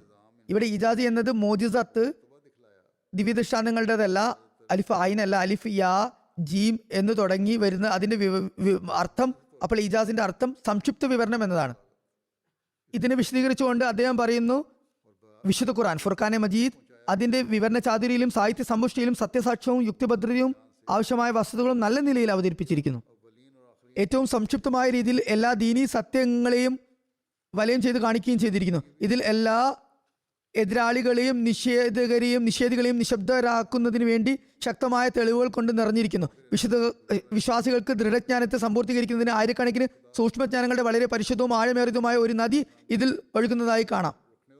കലാപകലുഷിതമായ കാര്യങ്ങൾക്ക് ഉള്ള പരിഹാര മാർഗത്തിലാണ് ഇത് ഊന്നൽ നൽകുന്നത്. അതായത് എത്രമാത്രം ശക്തിയുക്തമായ നിലയിലാണോ ഏതെങ്കിലും കാര്യത്തിലുള്ള അമിതത്വം അല്ലെങ്കിൽ അതിമിതത്വത്തെ കുറിച്ച് പറഞ്ഞിട്ടുള്ളത്, അതേ ശക്തിയോട് കൂടി തന്നെ അവയെ പ്രതിരോധിക്കുന്നു എന്നതാണ് ഖുർആന്റെ സവിശേഷത. ഏതു തരത്തിലുള്ള രോഗങ്ങളാണോ വ്യാപൃതമായി കാണുന്നത്, ആ രോഗങ്ങൾക്ക് അതേ നിലയിലുള്ള ചികിത്സയും ഇതിൽ രേഖപ്പെടുത്തിയിട്ടുണ്ട്. സമാനമായ നിലയിലാണ് പ്രതിവിധി നൽകിയിട്ടുള്ളത്. പോയി മതങ്ങളുടെ എല്ലാതരം അഭ്യൂഹങ്ങളെയും അന്ധവിശ്വാസങ്ങളെയും ഇത് നിർമ്മാർജ്ജനം ചെയ്തിരിക്കുന്നു. വ്യാജ മതങ്ങൾ ഉയർത്തുന്ന എല്ലാ ചോദ്യങ്ങളെയും അതുപോലെ തന്നെ എല്ലാതരം ആശയക്കുഴപ്പങ്ങളെയും തെറ്റായ കാര്യങ്ങളെയും അത് ഇല്ലായ്മ ചെയ്യുന്നു. എല്ലാ ആക്ഷേപങ്ങൾക്കുമുള്ള മറുപടി ഇതിൽ നൽകിയിരിക്കുന്നു. ഇതിൽ വിവരിക്കപ്പെടാത്ത ഒരു പൊതു തത്വവും സത്യവുമില്ല. വഴിപിഴച്ച ഒരു ജനതയ്ക്കുമുള്ള പ്രതിവിധിയും അതുപോലെ തന്നെ മറുപടിയും ഇതിൽ നൽകാതിരുന്നിട്ടില്ല. മാർഗഭ്രംശം സംഭവിച്ചവർക്ക് അവരെ തള്ളിക്കളയുന്ന നിലയിലുള്ള കാര്യങ്ങൾ ഇതിൽ വിവരിച്ചിട്ടുണ്ട്. ഓരോ കൽപ്പനയും വളരെ സ്പഷ്ടമായ നിലയിലാണ് ഇതിലുള്ളത്. മറ്റൊരു മേന്മ ഇതാണ്, അനാവശ്യമായ ഒരു വാക്കും അതിൽ വന്നിട്ടില്ല. ആവശ്യമില്ലാത്ത ഒരു കാര്യവും ഇതിൽ പ്രതിപാദിച്ചിട്ടില്ല. അനവസരത്തിലുള്ള ഒരു കാര്യങ്ങളും ഇതിൽ വിവരിച്ചിട്ടില്ല. ഒരു വാക്കും വ്യർത്ഥമായി ഇതിൽ വന്നിട്ടുമില്ല. മാത്രമല്ല, ഏറ്റവും അനുഗുണമായ സംവിധാനം എന്തെന്നാൽ ഈ എല്ലാ കാര്യങ്ങളുടെയും വിവരണം 2 തവണ കാണിച്ചിരിക്കുന്നു. എല്ലാ കാര്യങ്ങളും സംക്ഷിപ്തമായ നിലയിൽ ഇതിൽ ഉൾക്കൊള്ളിച്ചിട്ടുണ്ട്. എന്നാൽ ഈ ഒരു കാര്യത്തിലും ഉള്ള വാക്ചാതുരിയും അതുപോലെ തന്നെ സാഹിത്യ സമ്പുഷ്ടതയും അതിന് മറ്റൊരു ഉദാഹരണം കാണിക്കാൻ സാധിക്കുന്നതല്ല. ഈ സംക്ഷിപ്ത വിവരണത്തിനും എത്രമാത്രം ഉദാത്തമായ വിവരണങ്ങളും ഉന്നതമായ ശൈലിയുമാണ് ഇതിൽ ഉപയോഗിച്ചിട്ടുള്ളതെന്നാൽ പൂർവികർക്കും അതുപോലെ തന്നെ പിൻഗാമികൾക്കും എല്ലാം തന്നെ യുക്തിയുക്തമായ നിലയിൽ അവർക്ക് മുമ്പാകെ അറിവുകൾ സമർത്ഥിക്കുന്ന നിലയിൽ ഈ എല്ലാ കാര്യങ്ങളും ഈ ഒരു ചെറിയ ഗ്രന്ഥത്തിൽ ഉൾക്കൊള്ളിച്ചിരിക്കുന്നു, സമാഹരിച്ചിരിക്കുന്നു. മുൻകഴിഞ്ഞവർക്കും വേണ്ടിയുള്ള അറിവുകൾ ഇതിലുണ്ട്. ഇതിനുള്ള ഉദാഹരണം ഞാൻ മുമ്പ് നൽകിയതാണ്. ഹദ്റത്ത് മസീഹ് ഇസ്ലാം പറയുന്നു, അറേബ്യയിലെ ഗ്രാമീണർക്കും വിശുദ്ധ ഖുർആൻ മനസ്സിലാക്കുകയുണ്ടായി. അവർ ദൈവോന്മുഖരായ മനുഷ്യരായി മാറി. അവർ വിദ്യാസമ്പന്നരും സംസ്കാര സമ്പന്നരുമായി. അതുപോലെ തന്നെ പണ്ഡിതന്മാർക്കും ഇത് ഗ്രഹിക്കാനായി. അവരവരുടെ ബുദ്ധിയുടെ നിലവാരമനുസരിച്ച് അവർ അത് മനസ്സിലാക്കി. അവരിൽ മാത്രമല്ല, അവലീങ്ങൾക്കും ആഖരീങ്ങൾക്കും, കഴിഞ്ഞു കടന്നവർക്കും വരാനുള്ളവർക്കും വിശുദ്ധ ഖുർആന്റെ അധ്യാപനങ്ങൾ, അതിന്റെ വ്യാഖ്യാനങ്ങൾ പ്രയോജനപ്രദമായി അത് എല്ലാ കാലത്തും അതിൽ നിന്നും വ്യാഖ്യാനങ്ങൾ നിർഗമിച്ചുകൊണ്ടിരിക്കുന്നു. കാലഘട്ടാനുചിതമായ നിലയിൽ അതിൽ നിന്നും പുതിയ അർത്ഥതലങ്ങളും വിവക്ഷകളും ഉത്ഭവിച്ചുകൊണ്ടിരിക്കുന്നു. ഇതെല്ലാം തന്നെ ഒരു ലഘു ഗ്രന്ഥത്തിലാണ് സമാഹരിക്കപ്പെട്ടിട്ടുള്ളത്. കാരണം മനുഷ്യന്റെ ആയുസ് വളരെ ചുരുങ്ങിയതും അവന്റെ പ്രവർത്തന മേഖല വളരെ വിശാലവുമാണ്. അതുകൊണ്ട് തന്നെ ഒരു കാര്യം വിട്ടുപോകാത്ത നിലയിലാണ് ഇതിൽ സംഗ്രഹിച്ചിരിക്കുന്നത്. ഇസ്ലാമിന്റെ പ്രചരണ കാര്യങ്ങൾക്ക് സഹായകമായ നിലയിലാണ് ഇത് സംഭവിച്ചിട്ടുള്ളത്. അതിന്റെ സംവിധാന മികവ് കാരണം അത് മനഃപ്പാടമാക്കുന്നതും ഹൃദിസ്ഥമാക്കുന്നതും എളുപ്പമായി മാറി. വിശുദ്ധ ഖുർആൻ ജനങ്ങൾ ഹൃദിസ്ഥമാക്കുന്നു, കുട്ടികളും ചെറിയ പ്രായത്തിൽ അത് മനഃപ്പാടമാക്കുന്നു.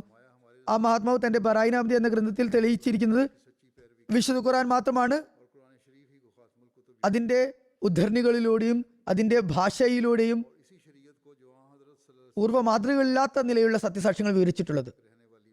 ബൈബിൾ, സുവിശേഷങ്ങളും മറ്റു ഗ്രന്ഥങ്ങളും മനുഷ്യന്റെ കൈകടത്തലുകൾ കാരണം ഇപ്പോൾ ദൈവഗ്രന്ഥം എന്ന നില വെടിഞ്ഞിരിക്കുകയാണ്. വിശുദ്ധ ഖുർആന്റെ ഈ സംക്ഷിപ്ത വിവരണത്തെക്കുറിച്ചുള്ള ആ മേന്മയെക്കുറിച്ച് മറ്റൊരിടത്ത് പരാമർശിച്ചുകൊണ്ട് ആ മഹാത്മാവ് പറയുന്നു, നീതിമാനായ ഒരു വ്യക്തി വിശുദ്ധ ഖുർആൻ പരിശോധിക്കുകയാണെങ്കിൽ വിശുദ്ധ ഖുർആനിൽ വളരെ സംക്ഷിപ്തവും സമഗ്രവും അതുപോലെ തന്നെ ഹൃദയഹാരിയുമായ വിവരണങ്ങളും അനിവാര്യമായ സംഗതികളും എല്ലാം തന്നെ ഏറ്റവും ഉദാത്തമായ നിലയിൽ കാണാൻ അദ്ദേഹത്തിന്, ആ വ്യക്തിക്ക് സാധിക്കുന്നതാണ്. അതായത് ചുരുങ്ങിയ വാക്കുകളിൽ സ്പഷ്ടമായ വിവരണമാണ് ഉള്ളത്. അതതിന്റെ പാരമ്യതയിലും പരിപക്വതയിലും എത്തിയിരിക്കുന്നു. മറ്റൊരു മേന്മ എന്തെന്നാൽ ദീനീപരമായ എല്ലാ ആവശ്യങ്ങളെയും ഇത് വലയം ചെയ്യുകയും എല്ലാ തരത്തിലുള്ള തെളിവുകളും വളരെ സംക്ഷിപ്തമായ നിലയിൽ വിവരിക്കുകയും ചെയ്തിരിക്കുന്നു. അതൊരാൾക്ക് സ്വൈര്യമായ നിലയിൽ സമയം കണ്ടെത്തുകയാണെങ്കിൽ പൂർണ്ണമായ നിലയിൽ ആദ്യാന്തം അതിന് ഏതാനും പകലുകൾ, ഏതാനും സമയം കൊണ്ട് തന്നെ സമഗ്രമായ നിലയിൽ വായിച്ചു തീർക്കാൻ ഒരാൾക്ക് സാധിക്കുന്നതാണ്. അത്രമാത്രം ലഘു ഗ്രന്ഥമാണ് വിശുദ്ധ ഖുർആൻ. ഇനി നോക്കേണ്ടത് ഖുർആന്റെ ഈ അവതരണ ശൈലി എത്രമാത്രം അത്ഭുതകരമാണ് എന്നാണ്. വിജ്ഞാനത്തിന്റെ അലയടിച്ചുയരുന്ന ഈ സമുദ്രത്തെ 3-4 ഖണ്ഡികകളിൽ ഇത് സംക്ഷേപിച്ചിരിക്കുന്നു. യുക്തിഭദ്രതയുടെ ഒരു ലോകത്തെ തന്നെ ഏതാനും പേജുകളിൽ ഇത് സമാഹരിച്ചിരിക്കുന്നു. എപ്പോഴെങ്കിലും ആരെങ്കിലും ഇത്രയും ചെറിയ ഒരു ഗ്രന്ഥത്തിൽ എല്ലാ കാലഘട്ടത്തിന്റെയും സത്യങ്ങളെ ഉൾക്കൊള്ളുന്ന ഗ്രന്ഥമായി കാണുകയോ കേൾക്കുകയോ ചെയ്തിട്ടുണ്ടോ? ദീനിന്റെ ഒരു സത്യസാക്ഷ്യവും യുക്തിജ്ഞാനങ്ങൾ നിറഞ്ഞ വാക്കുകളെ അധിഷ്ഠിതമായ ഒരു അരുവിയെ ഒഴുക്കാൻ കഴിയുമെന്ന് ഏതെങ്കിലും ബുദ്ധിക്ക് എപ്പോഴെങ്കിലും സങ്കല്പിക്കാൻ പോലും കഴിയുമോ? ഇത് സങ്കല്പാതീതമായി ബുദ്ധിക്ക് പോലും സങ്കല്പിക്കാൻ പറ്റാത്ത കാര്യമാണ് ഇവിടെ സാധ്യമായിരിക്കുന്നത്. ഇവിടെ ഹിന്ദുക്കളുടെ ഗ്രന്ഥമായ വേദങ്ങളുമായി താരതമ്യം ചെയ്താണ് അദ്ദേഹം പറയുന്നത്. വേദങ്ങളിൽ ഖുർആനിലുള്ള കാര്യങ്ങൾ, വിവരണങ്ങൾ ഇല്ല എന്ന് അദ്ദേഹം സ്ഥാപിക്കുകയും ചെയ്യുന്നുണ്ട്. മാത്രമല്ല നീണ്ട വാചകങ്ങളാണ്, ഉദ്ധരണികളാണ്, അത് വായിക്കാൻ തന്നെ പ്രയാസമാണ്. ആ മഹാത്മാവ് എല്ലാ മതങ്ങളെയും വെല്ലുവിളിച്ചുകൊണ്ട് പറയുന്നു, വരുവിൻ, ഈ എല്ലാ മേന്മകളും ഞാൻ നിങ്ങൾക്ക് ഖുർആനിൽ കാണിച്ചു തരാം. ഹദ്റത്ത് മസീഹ് മൗഊദ് അലൈഹിസ്സലാം അല്ലാതെ ഈ കാലഘട്ടത്തിൽ ഇങ്ങനെ വെല്ലുവിളിച്ച മറ്റൊരു വ്യക്തിയുമില്ല. എന്നിട്ടും നമുക്ക് മേലെ ആക്ഷേപം ഉന്നയിക്കുന്ന നമ്മൾ നഊദുബില്ലാ വിശുദ്ധ ഖുർആനെ അധിക്ഷേപിക്കുന്നു എന്നാണ്. ഖുർആൻ നിന്ദ ആക്ഷേപിക്കുന്നു. വിശുദ്ധ ഖുർആന്റെ കാലഘട്ടം ഒരു സമ്പൂർണ്ണ അധ്യാപനത്തെ ആവശ്യപ്പെടുന്നുണ്ടായിരുന്നു. ആ മഹാത്മാവ് പറയുന്നു, വിശുദ്ധ ഖുർആൻ തന്നെയാണ് സമ്പൂർണ്ണമായ അധ്യാപനം നൽകിയിട്ടുള്ളത്. വിശുദ്ധ ഖുർആന്റെ കാലത്ത് തന്നെയാണ് സമ്പൂർണ്ണമായ അധ്യാപനം നൽകപ്പെടേണ്ടതുമായ കാലഘട്ടം. ഇതേക്കുറിച്ച് മുമ്പ് വിവരിച്ചതാണ്. ചുരുക്കത്തിൽ സമ്പൂർണ്ണ അധ്യാപനങ്ങളെക്കുറിച്ച് ഖുർആൻ വാദമുന്നയിക്കുന്നു. ഇത് അതിനു മാത്രം സവിശേഷമായതാണ്. മറ്റൊരു ദൈവ ഗ്രന്ഥങ്ങൾക്കും ഇത്തരം വാദം ഗതി ഉണ്ടായിട്ടില്ല. അദ്ദേഹം പറയുന്നു, വിശുദ്ധ ഖുർആനെ ആത്മാർത്ഥതയോടെ പിന്തുടരുന്ന ഒരു വ്യക്തി മാത്രമേ നമ്മുടെ കണ്ണിൽ വിശ്വാസിയായുള്ളൂ. അയാൾ വിശുദ്ധ ഖുർആനെ ഖാത്തമുൽ കുത്തുബായി, അവസാന ഗ്രന്ഥമായി ഉറച്ച നിലയിൽ വിശ്വസിക്കുന്ന വ്യക്തിയായിരിക്കണം. വിശ്വാസിയുടെ അടയാളം അതാണ്. തിരുനബി സല്ലല്ലാഹു അലൈഹി വസല്ലം ഈ ലോകത്ത് കൊണ്ടുവന്ന ഈ ന്യായ പ്രമാണത്തെ ശാശ്വതമായി നിലനിൽക്കുന്നതാണെന്ന് അയാൾ അംഗീകരിക്കണം. അതിൽ അല്പമെങ്കിലുമോ ഒരു പുള്ളി പോലുമോ മാറ്റുവാനും പാടുള്ളതല്ല. അതിനെ പിന്തുടരുന്നതിൽ സ്വയം സമർപ്പിക്കേണ്ടതുമാണ്. തന്റെ അസ്തിത്വത്തിന്റെ എല്ലാ കണികളെയും ഈ മാർഗത്തിലേക്ക് വേണ്ടി ത്യജിക്കണം. കർമ്മപരമായും വൈജ്ഞാനികപരമായും ഈ ശരീഅത്തിനെ ഒരിക്കലും തന്നെ എതിർക്കാൻ പാടില്ല. അപ്പോഴാണ് ശരിയായ മുസ്ലിമായി മാറുന്നത്. ഈ കാര്യത്തെക്കുറിച്ച് നമ്മളും ആത്മവിശകലനം ചെയ്യേണ്ടതുണ്ട്. വിശുദ്ധ ഖുർആൻ അവസാന ഗ്രന്ഥമാണെന്ന് വിശദീകരിച്ചുകൊണ്ട് അദ്ദേഹം പറയുന്നു, വിശുദ്ധ ഖുർആൻ ഇറങ്ങിയ കാലഘട്ടത്തിൽ എല്ലാതരം ആവശ്യങ്ങളും ഉണ്ടായിരുന്നു. അവയെ അഭിമുഖീകരിക്കുക പ്രയാസഭരിതമായിരുന്നു. എന്നാൽ അവയും ഖുർആൻ അഭിസംബോധന ചെയ്യുകയുണ്ടായി. അതായത് സാധ്യമായ എല്ലാ പ്രയാസഭരിതങ്ങളായ അവസ്ഥയും വിഷയങ്ങളും അപ്പോൾ സംഭവിക്കുകയുണ്ടായി. ധാർമ്മികവും ആദർശപരവും വാചികവും കർമ്മപരമായി എല്ലാ തരത്തിലുമുള്ള ദോഷങ്ങളും പന്തലിച്ചിരുന്നു. എല്ലാ തരത്തിലുള്ള കലാപങ്ങളും കുഴപ്പങ്ങളും അതിന്റെ പാരമ്യതയിലെത്തിയിരുന്നു. അതുകൊണ്ട് തന്നെ വിശുദ്ധ ഖുർആന്റെ അധ്യാപനങ്ങളും ഉന്നതമായ നിലയിലാണ് അവതരിച്ചത്. ചുരുക്കത്തിൽ ഈ വിവക്ഷകളിൽ ഖുറാനിക ശരീഅത്ത് അവസാനത്തേതും സമ്പൂർണവുമാണ് എന്ന് വരുന്നു. മുൻകാല ന്യായപ്രമാണങ്ങൾ അപൂർണമായെന്നും തെളിയുന്നു. കാരണം മുൻകാലങ്ങളിൽ ഈ കുഴപ്പങ്ങൾ ഇതുപോലെ ഇല്ലായിരുന്നു. ഇല്ലാത്ത പ്രശ്നങ്ങൾ പരിഹരിക്കാൻ വെളിപാട് ഗ്രന്ഥങ്ങൾക്ക് ആവശ്യവും ഉണ്ടായിരുന്നില്ല. ഈ ഒരർത്ഥത്തിലാണ് വിശുദ്ധ ഖുർആൻ സമ്പൂർണവും സമഗ്രവും ആണെന്ന് തെളിയിക്കപ്പെടുന്നത്. കുട്ടികളും യുവാക്കളും ഇക്കാര്യത്തെക്കുറിച്ച് ചോദിച്ചുകൊണ്ടിരിക്കുന്നു. അതിനുള്ള മറുപടിയാണിത്. ആദ്യം ആ തിന്മകളൊന്നും തന്നെ പാരമ്യതയിൽ എത്തിയിട്ടുണ്ടായിരുന്നില്ല. എന്നാൽ ഖുർആന്റെ സമയത്ത് അത് പാരമ്യതയിലെത്തി. അതുകൊണ്ട് തന്നെ അതിന്റെ അധ്യാപനങ്ങളും പാരമ്യതയിലുള്ളതായിരുന്നു. അതുകൊണ്ടാണ് വിശുദ്ധ ഖുർആൻ അവതരിച്ചത്. അതുകൊണ്ടാണ് തിരുനബി സല്ലല്ലാഹു അലൈഹി വസല്ലം മുഖേന ഇസ്ലാമിന് അടിത്തറ പാകപ്പെട്ടത്. ഇനി വിശുദ്ധ ഖുർആനും മറ്റു ദൈവിക ഗ്രന്ഥങ്ങളും തമ്മിലെ വ്യത്യാസങ്ങൾ എന്നാൽ മുൻകാല ഗ്രന്ഥങ്ങൾ എല്ലാ കൈകടത്തലുകളിൽ നിന്നും സുരക്ഷിതമാണെന്ന് കരുതിയാൽ പോലും ആ സമയത്ത് അതിന്റെ അധ്യാപനങ്ങൾ സമ്പൂർണമായിരുന്നില്ല, ന്യൂനതയുള്ളതായിരുന്നു. എന്നതുകൊണ്ട് തന്നെ ഒരു കാലഘട്ടത്തിൽ സമ്പൂർണ്ണ അധ്യാപനങ്ങൾ ഉൾക്കൊള്ളുന്ന വിശുദ്ധ ഖുർആൻ വെളിപ്പെടേണ്ടത് അനിവാര്യമായിരുന്നു. കാരണം ആ സമയത്ത് ചില കാര്യങ്ങൾ സംഭവിച്ചിട്ടുണ്ടായിരുന്നില്ല. അവ എങ്ങനെ വിവരിക്കാനായിരുന്നു? അതുകൊണ്ട് തന്നെ അധ്യാപനങ്ങൾ സമ്പൂർണ്ണമായിരുന്നില്ല. അതുകൊണ്ട് തന്നെ വിശുദ്ധ ഖുർആന്റെ അവതരണം അനിവാര്യമായിരുന്നു. ഇനി വിശുദ്ധ ഖുർആന് ശേഷം മറ്റൊരു ഗ്രന്ഥം വരേണ്ട ആവശ്യമില്ല. കാരണം ഏറ്റവും സമ്പൂർണ്ണത വരിച്ചതിന് ശേഷം മറ്റൊരു ഘട്ടവും ഇനി ബാക്കിയില്ല. ഇനി ഏതെങ്കിലും കാലത്ത് വിശുദ്ധ ഖുർആന്റെ അടിസ്ഥാന തത്വങ്ങൾ വേദങ്ങളെയും ഇഞ്ചീലിനെയും പോലെ ശിർക്കിലകപ്പെട്ട അധ്യാപനങ്ങളാകുകയും തൗഹീദിന്റെ പാഠങ്ങളിൽ മാറ്റങ്ങളും കർമ്മങ്ങളിൽ കൈകടത്തലുകളും വരികയാണെന്ന് സങ്കല്പിക്കുകയാണെങ്കിൽ തന്നെ വിശുദ്ധ ഖുർആൻ ഏതെങ്കിലും തിരുത്തൽ വരികയാണെങ്കിൽ ഏതെങ്കിലും കാലഘട്ടത്തിൽ കോടിക്കണക്കിന് മുസ്ലിങ്ങൾ തൗഹീദിൽ നിലനിൽക്കുന്ന ആളുകളും അവരും ശിർക്കിലും സൃഷ്ടിപൂജയിലും ഉൾപ്പെടുകയും ചെയ്യുകയാണെന്ന് സങ്കല്പിച്ചാൽ തന്നെയും ആ സമയത്ത് മറ്റൊരു ശരീഅത്തും മറ്റൊരു പ്രവാചകനും വരേണ്ടത് അനിവാര്യമായി മാറുന്നതാണ്. ഇങ്ങനെ ഒരു അവസ്ഥ ഉണ്ടാകുകയാണെങ്കിൽ അത് സംഭവിക്കാം, തീർച്ചയായും ഉണ്ടാകുന്നതാണ്. എന്നാൽ ഇതൊക്കെ തന്നെ സാങ്കല്പിക കാര്യങ്ങളാണ്. ഇതൊരിക്കലും അതുകൊണ്ട് തന്നെ സംഭവ്യമല്ല. കാരണം വിശുദ്ധ ഖുർആനിൽ അള്ളാഹുവിന്റെ വാഗ്ദാനമുണ്ട്, ഞാൻ ഈ ഗ്രന്ഥത്തെ സംരക്ഷിക്കുന്നതാണെന്ന്. ഹസ്രത്ത് മസീഹ് ഇസ്ലാമിനെ ഈ ഒരു ലക്ഷ്യത്തിന് വേണ്ടിയാണ് അയച്ചത്. ഇത് തന്നെ നമ്മുടെയും ജോലി. തുടർന്ന് പറയുന്നു, മോക്ഷത്തിന് വേണ്ടി അള്ളാഹു നിരന്തരം പറഞ്ഞതുപോലെ ആവശ്യമുള്ള ഒരു കാര്യം സത്യഹൃദയത്തോടെ അള്ളാഹുവിനെ ഏകനും പങ്കുകാരനില്ലാത്തതുമായി മനസ്സിലാക്കിയും തിരുനബി സല്ലല്ലാഹു അലൈഹി വസല്ലമയെ സത്യപ്രവാചകനാണെന്ന് ദൃഢമായി വിശ്വസിക്കുകയും വിശുദ്ധ ഖുർആനെ ദൈവഗ്രന്ഥമായി ഉൾക്കൊള്ളുകയും ഇനി ഖിയാമത്ത് വരെയും ഒരു ഗ്രന്ഥവും ന്യായപ്രമാണം വരികയില്ലെന്ന് മനസ്സിലാക്കുകയും വേണം. അതായത് വിശുദ്ധ ഖുർആന് ശേഷം ഇനി ഏതെങ്കിലും ഗ്രന്ഥത്തിന്റെയോ ശരീഅത്തിന്റെയോ ആവശ്യമില്ല തന്നെ. വിശുദ്ധ ഖുർആന്റെ വെളിപാടിന്റെ പ്രതാപത്തെക്കുറിച്ച് വിവരിച്ചുകൊണ്ട് ഒരിടത്ത് പറയുന്നു, അദ്ദേഹം പറയുന്നു, വിശുദ്ധ ഖുർആന് തത്തുല്യമായത് കൊണ്ടുവരാൻ സാധിക്കുമെന്ന് പറയുന്നവർക്ക് മേൽ ദൈവശാപമുണ്ടാകട്ടെ. വിശുദ്ധ ഖുർആൻ ഒരു അത്ഭുതമാകുന്നു. അതിന് തത്തുല്യമായത് ജിന്നോ ഇൻസോ സാധാരണക്കാരോ അസാധാരണമായ വ്യക്തികളോ കൊണ്ടുവരാൻ അവർക്ക് കഴിയുകയില്ല. അതിൽ അഭൗമികമായ ജ്ഞാനങ്ങളും മേന്മകളും സമ്മേളിപ്പിച്ചിരിക്കുന്നു. അതിനെ മനുഷ്യന്റെ അറിവുകൊണ്ട് സ്വരുക്കൂട്ടാൻ സാധ്യമല്ല. ഈ ദൈവ വെളിപാടിന് തത്തുല്യമായ മറ്റൊരു വെളിപാടുമില്ല. റഹ്മാനായ നാദിൽ നിന്നും ഇതിനു ശേഷം വഹി ഇറങ്ങുന്നതാണെങ്കിലും ശരി, ഇതിന് തുല്യമാവുകയില്ല. കാരണം പ്രവാചകത്വത്തിനോട് കൂടെയുള്ള വഹികളിൽ അള്ളാഹുവിന്റെ മഹത്തായ പ്രതാപം ഉൾക്കൊള്ളുന്നുണ്ട്. ഖാത്തമുൽ അംബിയ സല്ലല്ലാഹു അലൈഹി വസല്ലമിന് മേൽ അവതരിച്ച ദൈവിക പ്രതാപം മറ്റാർക്കുമേലും, അത് മുൻകഴിഞ്ഞവർക്കും ഇനി വരാനുള്ളവർക്കും മേൽ ഇറങ്ങുകയില്ല എന്നത് വളരെ സ്പഷ്ടമായ കാര്യമാണ്.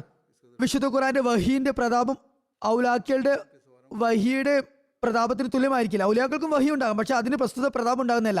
ഇനി അവർക്ക് ഖുർആന്റെ വാക്കുകൾ പോലെ വഹി ഇറങ്ങുകയാണെങ്കിലും ശരി, ആ പ്രതാപം ഉണ്ടാകില്ല.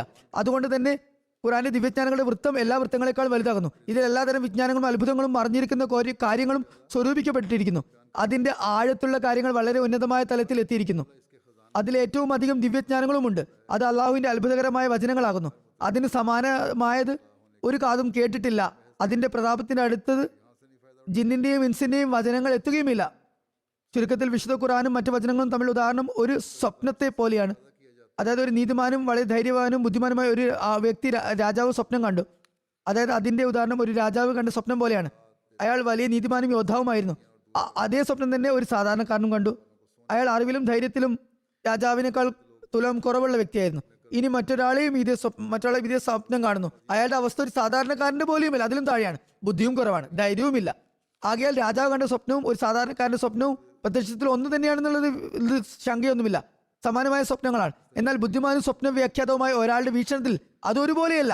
ബുദ്ധിമാനായ ഒരു സ്വപ്ന വ്യാഖ്യാതാവ് ഇത് ഒരുപോലെയുള്ള സ്വപ്നം അല്ലെന്ന് പറയും. കാരണം നീതിമാനായ രാജാവിന്റെ വ്യാഖ്യാനം വളരെ ഉയർന്നതും ക്ഷേമ താല്പര്യാർത്ഥവുമായിരിക്കും. അത് എല്ലാവർക്കും നന്മയും നിരവധി ശരിയായ കാര്യങ്ങളും സംശുദ്ധവുമായിരിക്കും. ആ സ്വപ്നം വലിയ വൃത്തത്തിലുള്ളതാണ്. എന്നാൽ ഒരു സാധാരണക്കാരൻ്റെ സ്വപ്നം കൂടുതലും ഒരുപാട് പൊടിപടലങ്ങൾ നിറഞ്ഞതും അവ്യക്തവുമായിരിക്കും. മാത്രമല്ല അതിൻ്റെ പ്രഭാവം തൻ്റെ മക്കളിലേക്കും പേരമക്കളിലേക്കും അല്ലെങ്കിൽ ഏതാനും സുഹൃത്തുക്കളുമായി വളരെ ചുരുങ്ങിയ വൃത്തത്തിൽ മാത്രമാണ് അയാളുടെ കുടുംബത്തിൻ്റെ ചെറിയ വൃത്തത്തിൽ മക്കളോ പിതാവോ അല്ലെങ്കിൽ കുടുംബക്കാരോ സുഹൃത്തുക്കളോ വരെ മാത്രമായിരിക്കും അതിൻ്റെ പ്രയോജനം ഉണ്ടാകുക. അതല്ലെങ്കിൽ കുടുംബക്കാരോ സുഹൃത്തുക്കളോ വരെ മാത്രമായിരിക്കും അതിൻ്റെ പ്രയോജനം എത്തുക. ഇനി അന്യരെയും അതിൽ ഉൾപ്പെടുത്തുകയാണെങ്കിൽ പോലും അതിൽ ഉൾപ്പെടുത്തുന്നവർ വളരെ സമീപസ്ഥരായിട്ടുള്ള ആളുകൾ മാത്രമായിരിക്കും. അതായത് വളരെ സമീപസ്ഥരിൽ മാത്രം അത് ഒതുങ്ങിക്കൂടുന്നു. അയാൾക്ക് സുപരിചിതമായ തലം വരെ മാത്രം അത് എത്തുന്നു. അതിന്റെ പ്രഭാവം പല്ലക്കുകളിൽ നിന്നും ഇറങ്ങി ചെറു കുടിലുകളിലേക്ക് വരുന്ന ഒരു അവസ്ഥയാണ്. അതൊരു ശൈലിയായി പ്രയോഗിച്ചതാണ് ഇവിടെ മസീഹ് മൗഊദ് അലൈഹിസ്സലാം. അത് വളരെ പരിമിതമായിരിക്കും എന്ന് ചുരുക്കം. അതിന്റെ വിശാലത അത്രമാത്രം ഉണ്ടാകുകയില്ല. എന്നാൽ വിശുദ്ധ ഖുർആന്റെ അവസ്ഥ അത് ജനവാസത്തിന്റെ എല്ലാ വൃത്തങ്ങളെയും ഭേദിക്കുന്നു. അത് വളരെ വിശാലമാണ്. വിശുദ്ധ ഖുർആൻ എന്ന ഗ്രന്ഥത്തിന് കീഴിൽ ദിവ്യജ്ഞാനങ്ങളുടെ അരുവി നിർഗമിക്കുന്നു. ശബ്ദിക്കുന്ന ഒരു പറവയ്ക്കും അതിനുമേൽ പറക്കാൻ സാധ്യമല്ല. അതായത് അതിലുപരിയായി ആർക്കും തന്നെ വിവരിക്കാൻ സാധിക്കുന്നതല്ല. എല്ലാ ധനികരും ഈ ഖജനാവിൽ നിന്നും എന്തെങ്കിലുമൊക്കെ സ്വായത്തമാക്കുന്നു. എൻ്റെ വീക്ഷണത്തിൽ നാവുള്ള ഓരോരുത്തരും ഈ കടത്തിൽ വരാതെ, തങ്ങളുടെ കൈകളെ ഈ കടത്തിൽ ഉൾപ്പെടാതെ അവർക്ക് നിർവാഹമില്ല. ഓരോരുത്തർക്കും ഇതിൽ നിന്നും കടം കൊള്ളേണ്ടതായി വരും. ഇതിൽ നിന്നും പ്രയോജനം ഉൾക്കൊള്ളുന്നില്ലെങ്കിൽ അവരുടെ വചനങ്ങളും ഒരിക്കലും പൂർണ്ണത വരിക്കുകയില്ല. ഒരു കടബാധ്യതയുള്ള ഒരു വ്യക്തിയെ അയാളുടെ കാളിയുടെ അടുത്ത്, അയാളെ ജഡ്ജിയുടെ അടുത്ത് കൊണ്ടുപോയി അയാളുടെ കടത്തെക്കുറിച്ച് അയാളെ ചോദ്യം ചെയ്യേണ്ടതുണ്ട്. എന്നാൽ വിശുദ്ധ ഖുർആൻ അഗതികൾക്ക് ദാനധർമ്മങ്ങൾ നൽകുന്നു. എല്ലാവരുടെയും ഞെരുക്കങ്ങളും അരിഷ്ടതകളും ഇല്ലാതാക്കുന്നു. മാത്രമല്ല ആത്മാർത്ഥതയുള്ളവർക്ക് സ്വർണ്ണ നാണയങ്ങളും നൽകുന്നു. മറ്റുള്ളവർ തങ്ങളുടെ വായ്പ നൽകിയവരോട് കേസുകൾ നടത്തുന്നു. എന്നാൽ വിശുദ്ധ ഖുർആൻ അഭൗമിക വിജ്ഞാനങ്ങളുടെ അറിവ് തന്നെ ഒഴുക്കുന്നു. സ്വർണ്ണക്കട്ടികൾക്ക് സമമാണത്. അത് കടം നൽകുന്നവർക്ക് അതിൻ്റെ കടം തിരിച്ചു നൽകാനുള്ള പരിധി പറഞ്ഞ് അവർക്ക് ഔദാര്യം ചെലുത്തുന്നില്ല. മറിച്ച് അവർക്ക് സ്വർണം സ്വരുക്കൂട്ടാനുള്ള കൂടുതൽ പ്രചോദനമാണ് നൽകുന്നത്. പറയുകയുണ്ടായി, ആദ്യം നാം ഒരു ചിപ്പി മാത്രമായിരുന്നു, പിന്നെ വിശുദ്ധ ഖുർആന്റെ സമുദ്രത്തിൽ നിന്നും മണിമുത്തുകൾ കരസ്ഥമാക്കുകയുണ്ടായി. എൻ്റെ അവസ്ഥയെക്കുറിച്ച് ചോദിക്കുകയാണെങ്കിൽ ഞാൻ ആദ്യം ഒരു പാനപാത്രമായി മാറി, ഒരു ചിപ്പിയായി മാറി. പിന്നെ വിശുദ്ധ ഖുർആന്റെ നീരുറവിൽ നിന്നുള്ള ജലം കൊണ്ട് ഞാൻ എന്നെ നിറക്കുകയുണ്ടായി. അറബി വാചക ശൈലിയിൽ ആണ് ഇതിങ്ങനെ നൽകിയിരിക്കുന്നത്. അറബിയുടെ അതിൻ്റെതായ ശൈലിയുണ്ട്. അതുകൊണ്ട് തന്നെ തർജ്ജമയും അങ്ങനെ ചെയ്തത്. അദ്ദേഹം പറയുന്നു, എൻ്റെ വീക്ഷണത്തിൽ വിശുദ്ധ ഖുർആന്റെ അത്ഭുതത്തെ നിരാകരിക്കുകയും തൻ്റെ വാക്കുകളെയും സംവിധാനത്തെയും ഒരു സ്ഥായിയായ എന്തെങ്കിലും ആണെന്ന് മനസ്സിലാക്കുകയും ചെയ്യുന്നതിനുമേൽ ദൈവശാപമുണ്ട്. അള്ളാഹു ആണ് നാം ഈ അറിവിൽ നിന്നാണ് പാനം ചെയ്തത്. അതിൻ്റെ സൗന്ദര്യം മുഖേനയാണ് അലങ്കാരം കൈക്കൊണ്ടിട്ടുള്ളത്. അതുകൊണ്ടാണ് നമ്മുടെ വചനങ്ങളിൽ പ്രകാശവും പരിശുദ്ധിയുമുള്ളത്. നമ്മുടെ സംസാരത്തിലും വെളിച്ചവും നവീനതയും ഭംഗിയും തിളങ്ങുന്നത് എനിക്കുമേൽ വിശുദ്ധ ഖുർആന്റെ അല്ലാതെ മറ്റു ആരുടെയും ഔദാര്യം കൊണ്ടല്ല.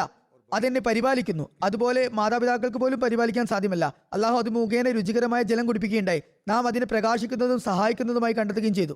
പറയുകയുണ്ടായി, എനിക്ക് ദൈവ ദൃഷ്ടാന്തങ്ങളൊന്നും ലഭിച്ചിട്ടില്ലെങ്കിൽ, എനിക്ക് ദൈവ പിന്തുണയും സഹായം ലഭിച്ചിട്ടില്ലെങ്കിൽ, ഞാൻ വിശുദ്ധ ഖുർആനിൽ നിന്നും വഴിമാറി നടന്നിട്ടുണ്ടെങ്കിൽ, ഖുർആനിക വിധി വിലക്കുകളിൽ നിന്നും ശരീഅത്തിൽ നിന്നും അതിക്രമം കാണിച്ചിട്ടുണ്ടെങ്കിൽ, അല്ലെങ്കിൽ അവ ദുർബലപ്പെടുത്തിയിട്ടുണ്ടെങ്കിൽ, തിരുനബി സല്ലല്ലാഹു അലൈഹി വസല്ലമയെ അനുധാവനം ചെയ്യുന്നതിൽ നിന്നും വിട്ടുമാറി പുതിയ മാർഗം അവലംബിച്ചിട്ടുണ്ടായിരുന്നെങ്കിൽ, അള്ളാഹുവിൻ്റെയും അവൻ്റെ റസൂലിൻ്റെയും ശത്രുവാണ് ഈ വ്യക്തി. അതുപോലെ വിശുദ്ധ ഖുർആന്റെ അധ്യാപനങ്ങളെ എതിർക്കുന്നവനും ദുർബലപ്പെടുത്തുന്നതിനുമാണ് ഈ വ്യക്തി എന്ന ജനങ്ങളുടെ ആരോപണം യുക്തിസഹവും സ്വീകാര്യയോഗവുമാകുമായിരുന്നു. ഞാൻ വിശുദ്ധ ഖുർആന്റെയും തിരുനബി സല്ലല്ലാഹു അലൈഹി വസല്ലമയുടെയും പാഠങ്ങൾക്ക് പുറത്ത് കടക്കുകയാണെങ്കിൽ നിങ്ങൾക്ക് തീർച്ചയായും മൻസൂഖ് ചെയ്യുന്നവനാണ്, ഖുർആന്റെ വാക്കുകൾ കാലഹരണപ്പെടുത്തുന്നവനാണ്, ധിക്കാരിയാണെന്ന് എന്നെക്കുറിച്ച് പറയാനുള്ള അവകാശം നിങ്ങൾക്ക് ലഭിക്കുമായിരുന്നു. മാത്രമല്ല നിങ്ങൾക്ക് എന്നെ ഫാസിക്കും ഫാജിറും ധിക്കാരിയും അധർമ്മകാരിയും മുർത്തദ്വുമാണ്, മതപരിത്യാഗിയാണെന്ന് പറയാൻ സാധിക്കുമായിരുന്നു. എന്നാൽ വിശുദ്ധ ഖുർആനിൽ ഞാനൊരു മാറ്റം വരുത്തിയിട്ടില്ല. തിരുനബി സല്ലല്ലാഹു അലൈഹി വസല്ലം കൊണ്ടുവന്ന ശരീഅത്തിൽ ഒരു വള്ളിയോ പുള്ളിയോ ഞാൻ മാറ്റുകയുണ്ടായിട്ടില്ല. ഞാൻ വിശുദ്ധ ഖുർആന്റെയും ഖുർആനിക കൽപ്പനകളുടെയും സേവനത്തിനും തിരുനബി സല്ലല്ലാഹു അലൈഹി വസല്ലമയുടെ പരിശുദ്ധ മതത്തിന്റെ സേവനത്തിനും വേണ്ടിയാണ് കച്ചകെട്ടി ഇറങ്ങിയിരിക്കുന്നത്. ജീവൻ പോലും ഞാൻ ഈ മാർഗത്തിൽ അർപ്പിച്ചിരിക്കുന്നു. ഞാൻ ഉറപ്പായും വിശ്വസിക്കുന്നത് എന്തെന്നാൽ വിശുദ്ധ ഖുർആൻ അല്ലാതെ മറ്റൊരു ഗ്രന്ഥവും സമ്പൂർണ്ണവും പരിപൂർണവുമായിട്ടില്ല എന്നതാണ്. അതിനെ പരിപൂർണമായി അനുസരിക്കുകയും തിരുനബി സല്ലല്ലാഹു അലൈഹി വസല്ലമയെ പിൻപറ്റുകയും ചെയ്യാതെ മോക്ഷം സാധ്യമല്ല. വിശുദ്ധ ഖുർആനിൽ ഏറ്റക്കുറച്ചിലുകൾ വരുത്തുന്നവരും തിരുനബി സല്ലല്ലാഹു അലൈഹി വസല്ലമയുടെ അനുസരണത്തിന്റെ നുകം തങ്ങളുടെ കഴുത്തിൽ നിന്ന് മാറ്റുന്നവനും അതിൽ നിന്നും പുറത്ത് കടക്കുന്നവനും കാഫിർ മുർത്തദുമാണെന്ന് ഞാൻ ദൃഢമായി വിശ്വസിക്കുന്നു. അതായത് തിരുനബി സല്ലല്ലാഹു അലൈഹി വസല്ലമയെ പിൻപറ്റുന്നതിൽ നിന്നും അകന്നു പോകുന്നവൻ, അതിന്റെ നുകം തന്റെ കഴുത്തിൽ നിന്ന് ഇറക്കി വെക്കുന്നവർ മുർത്തദും കാഫിറുമാകുന്നു. ഇത്തരമൊരു അവസ്ഥയിൽ എന്റെ സത്യസാക്ഷ്യത്തിന് ആയിരക്കണക്കിന് അടയാളങ്ങൾ വെളിപ്പെട്ടിരിക്കുന്നു. അതായത് എന്റെ വാദങ്ങൾ മാത്രമല്ല ഇത്, മറിച്ച് അള്ളാഹു ദൃഷ്ടാന്തങ്ങളും അതിന് അനുഗുണമായി കാണിച്ചിരിക്കുന്നു. മസീഹ് മൗഊദ് അലൈഹി ഇസ്ലാമിനെ സംബന്ധിച്ച തിരുനബി സല്ലല്ലാഹു അലൈഹി വസല്ലമയുടെ പ്രവചനങ്ങളും വിശുദ്ധ ഖുർആന്റെ പ്രവചനങ്ങളും പൂർത്തിയായിരിക്കുന്നു. മാത്രമല്ല അള്ളാഹു തന്നെ സ്വയം തന്നെ മസീഹ് മൗഊദ് അലൈഹി ഇസ്ലാം മുഖേന പ്രവചനങ്ങൾ നടത്തുകയും അത് പൂർത്തിയാക്കുകയും ചെയ്തു, പൂർത്തിയായിക്കൊണ്ടിരിക്കുകയും ചെയ്യുന്നു. എന്നെ പിന്തുണച്ചുകൊണ്ട് അള്ളാഹു ആകാശഭൂമികളിൽ നിന്നും ദൃഷ്ടാന്തങ്ങൾ ഇറക്കിയതിനു ശേഷവും എന്നെ വ്യാജനെന്നും കറ്റുകെട്ടുകാരനെന്നും ദജ്ജാലെന്നും ആരെങ്കിലും വിളിക്കുകയും എന്നെ പരിഗണിക്കാതിരിക്കുകയും എൻ്റെ വാക്കുകൾക്ക് കാതു കൊടുക്കാതിരിക്കുകയും ചെയ്യുന്നവൻ തീർച്ചയായും അറിഞ്ഞുകൊള്ളട്ടെ, അള്ളാഹു അവരെ പിടികൂടാതെ ഒരിക്കലും വെറുതെ വിടുന്നതല്ല. എപ്പോഴെങ്കിലുമൊക്കെ അയാൾ വിചാരണ ചെയ്യപ്പെടുന്നതായിരിക്കും. ഇതാണ് ഹദരത്ത് മസീഹ് മൗഊദ് ഇസ്ലാമിന്റെ വാദങ്ങൾ. അതിലാണ് നാം ദൃഢമായി വിശ്വസിക്കുന്നത്. അദ്ദേഹം മുഖേനയാണ് ഖുറാനിക ദിവ്യജ്ഞാനങ്ങൾ നമ്മിലേക്ക് എത്തിയത്. അദ്ദേഹം ഖുറാനെ പരിപൂർണമായും പിൻപറ്റുകയും നമുക്ക് ഖുറാന്റെ അഭൗമിക ജ്ഞാനങ്ങൾ നൽകുകയും ചെയ്തു. വിശുദ്ധ ഖുറാനെ ഇകഴ്ത്തുന്നു നൗസുബില്ല എന്ന് ആ മഹാത്മാവിന് മേലും അദ്ദേഹത്തിന്റെ ജമാഅത്തിനു മേലും ആരോപണം ഉന്നയിക്കുന്നവരാണ് ചിന്തിക്കേണ്ടത്. ഇതൊരു ദൈവനിയോഗത്തിന്റെ വാക്കുകളാണ്. ഈ കൂട്ടർ തങ്ങളുടെ ഷാഠ്യം വിട്ടു കളിക്കുന്നില്ല. അതങ്ങനെ തുടരുകയാണെങ്കിൽ അള്ളാഹു അവരെ പിടികൂടാതെ വിടുന്നതല്ല. എങ്ങനെ അവൻ പിടികൂടും, എങ്ങനെ ചോദ്യം ചെയ്യും എന്ന് അള്ളാഹുവിന് മാത്രമേ നന്നായി അറിയുകയുള്ളൂ. വിശുദ്ധ ഖുർആനെ സംബന്ധിച്ച് ഹദരത്ത് മസീഹ് മൗഊദ് അലൈഹി സ്വലാത്തു വസ്സലാം വിവിധ സ്ഥലങ്ങളിൽ പല കൽപ്പനകളെ കുറിച്ചും വിവരിച്ചിട്ടുണ്ട്. അതിൽ ചില കാര്യങ്ങൾ മാത്രം വിവരിക്കാം. വിശുദ്ധ ഖുർആനിൽ നീതി സ്ഥാപിക്കുന്നതിനെ കുറിച്ച് ഉന്നതമായ അധ്യാപനങ്ങൾ ഉണ്ട്. അതിനെക്കുറിച്ച് മഹാത്മാവ് പറയുന്നു, മക്കയിലെ കാഫിര്യങ്ങൾ ചെയ്തതുപോലെ അനാവശ്യമായി പീഡിപ്പിക്കുകയും പ്രയാസപ്പെടുത്തുകയും രക്തം ചിന്തുകയും തുടർച്ചയായി ശല്യം ചെയ്യുകയും കുട്ടികളെയും സ്ത്രീകളെയും അരും കൊല ചെയ്യുകയും ചെയ്യുന്ന സമൂഹങ്ങളും പിന്നെ കലാപങ്ങളിൽ നിന്ന് പിന്മാറാതിരിക്കുന്നവരും ചെയ്യുന്ന ആളുകളുമായുള്ള ഇടപെടലുകളിൽ നീതിപൂർവം വർത്തിക്കുക എന്നത് എത്രമാത്രം ദുഷ്കരമായിരിക്കും. ഇത്രമാത്രം ദ്രോഹങ്ങളും അതിക്രമം ചെയ്യുന്നവരോട് നീതി വർത്തിക്കുക എന്ന് വിശുദ്ധ ഖുർആൻ പഠിപ്പിക്കുന്നു. അത് വളരെ പ്രയാസമുള്ള കാര്യമാണ്. എന്നാൽ വിശുദ്ധ ഖുർആന്റെ അധ്യാപനം ഇത്തരത്തിലുള്ള ആജന്മ ശത്രുവിന്റെ അവകാശങ്ങളെയും അത് വകവെക്കാതിരിക്കുന്നില്ല. അവരോട് നീതിനിഷ്ഠമായി പെരുമാറാനാണ് വിശുദ്ധ ഖുർആൻ കൽപ്പിക്കുന്നത്. ഈ തത്വങ്ങളാണ് സാമൂഹികമായ ക്രമസമാധാനത്തിനുള്ള ജാമ്യം നിൽക്കുന്നത്. ഇന്ന് ഭൗതിക യുദ്ധത്തിൽ മുഴുകുന്ന സമൂഹങ്ങൾ ഈ അധ്യാപനത്തെ മനസ്സിലാക്കുകയാണെങ്കിൽ ലോകത്ത് സമാധാനം സ്ഥാപിക്കാൻ സാധിക്കും.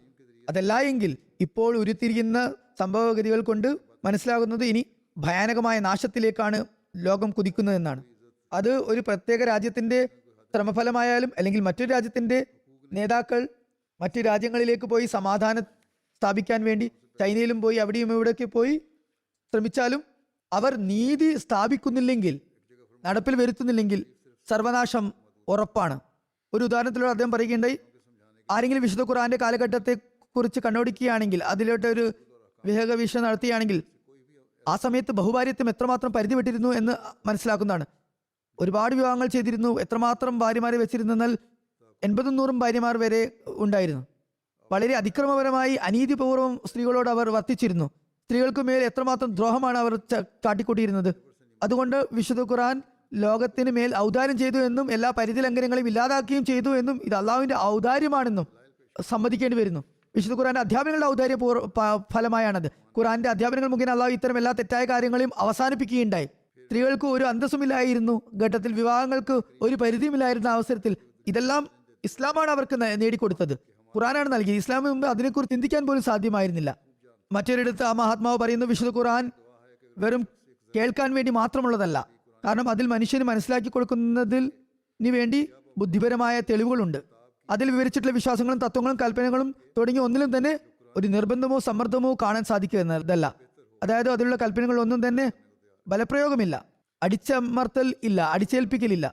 അള്ളാഹു പറയുന്നു, ലാ ഇക്റാഹ ഫിദ്ദീൻ, അതായത് ദീനി കാര്യങ്ങളിൽ ഒരു കാര്യവും ബലപ്രയോഗം മുഖേന അംഗീകരിപ്പിക്കാൻ പാടുള്ളതല്ല. ദീനിപരമായ കാര്യങ്ങൾ ഒന്നും നിർബന്ധപൂർവ്വം അംഗീകരിപ്പിക്കാൻ ഇസ്ലാം ആഗ്രഹിക്കുന്നില്ല. മറിച്ച് എല്ലാ കാര്യങ്ങൾക്കും അതിനുള്ള തെളിവുകൾ സമർപ്പിക്കുന്നു. തെളിവ് നൽകിക്കൊണ്ടാണ് ആ കാര്യങ്ങൾ മുന്നിൽ വെക്കേണ്ടത്. പിന്നെ അംഗീകരിക്കാൻ വേണ്ടി ശ്രദ്ധ ക്ഷണിക്കുന്നു. വിശുദ്ധ ഖുർആന്റെ അധ്യാപനങ്ങൾ സമ്പൂർണ്ണമാണെന്ന് പറഞ്ഞുകൊണ്ട് ലോകത്തെ വെല്ലുവിളിച്ചുകൊണ്ട് അദ്ദേഹം പറയുന്നു, നമ്മുടെ ദൈവം ഹൃദയാന്തരങ്ങളിലെ രഹസ്യങ്ങൾ നല്ലപോലെ അറിയുന്നവനാകുന്നു. ആരെങ്കിലും വിശുദ്ധ ഖുർആന്റെ അധ്യാപനങ്ങൾ 1000-ൽ ഒരു അംശം എങ്കിലും അതിൽ ന്യൂനതയുണ്ടെന്ന് ആരെങ്കിലും എടുത്തു കാണിക്കുകയാണെങ്കിൽ, അതല്ലെങ്കിൽ തങ്ങളുടെ ഏതെങ്കിലും ഗ്രന്ഥത്തിൽ ഒരു കണികയെങ്കിലും വിശുദ്ധ ഖുർആനിലുള്ളതിനേക്കാൾ മെച്ചമായതുണ്ടെന്ന് സ്ഥാപിക്കുകയാണെങ്കിൽ, അത് ഖുർആനിക അധ്യാപനങ്ങൾക്ക് വിരുദ്ധവും അതിനേക്കാൾ മെച്ചവുമാണെങ്കിൽ, ഞാൻ സാക്ഷ്യം ചെയ്തു പറയുന്നു, ഞാൻ അതിനുവേണ്ടി മരണശിക്ഷ വരെ സ്വീകരിക്കാൻ തയ്യാറാണ്. ചുരുക്കത്തിൽ ഈ പ്രഖ്യാപനം വിശുദ്ധ ഖുർആനിലുള്ള പരിപൂർണമായ വിശ്വാസവും ദൃഢബോധ്യവും ഇല്ലാതെ സാധ്യമല്ല.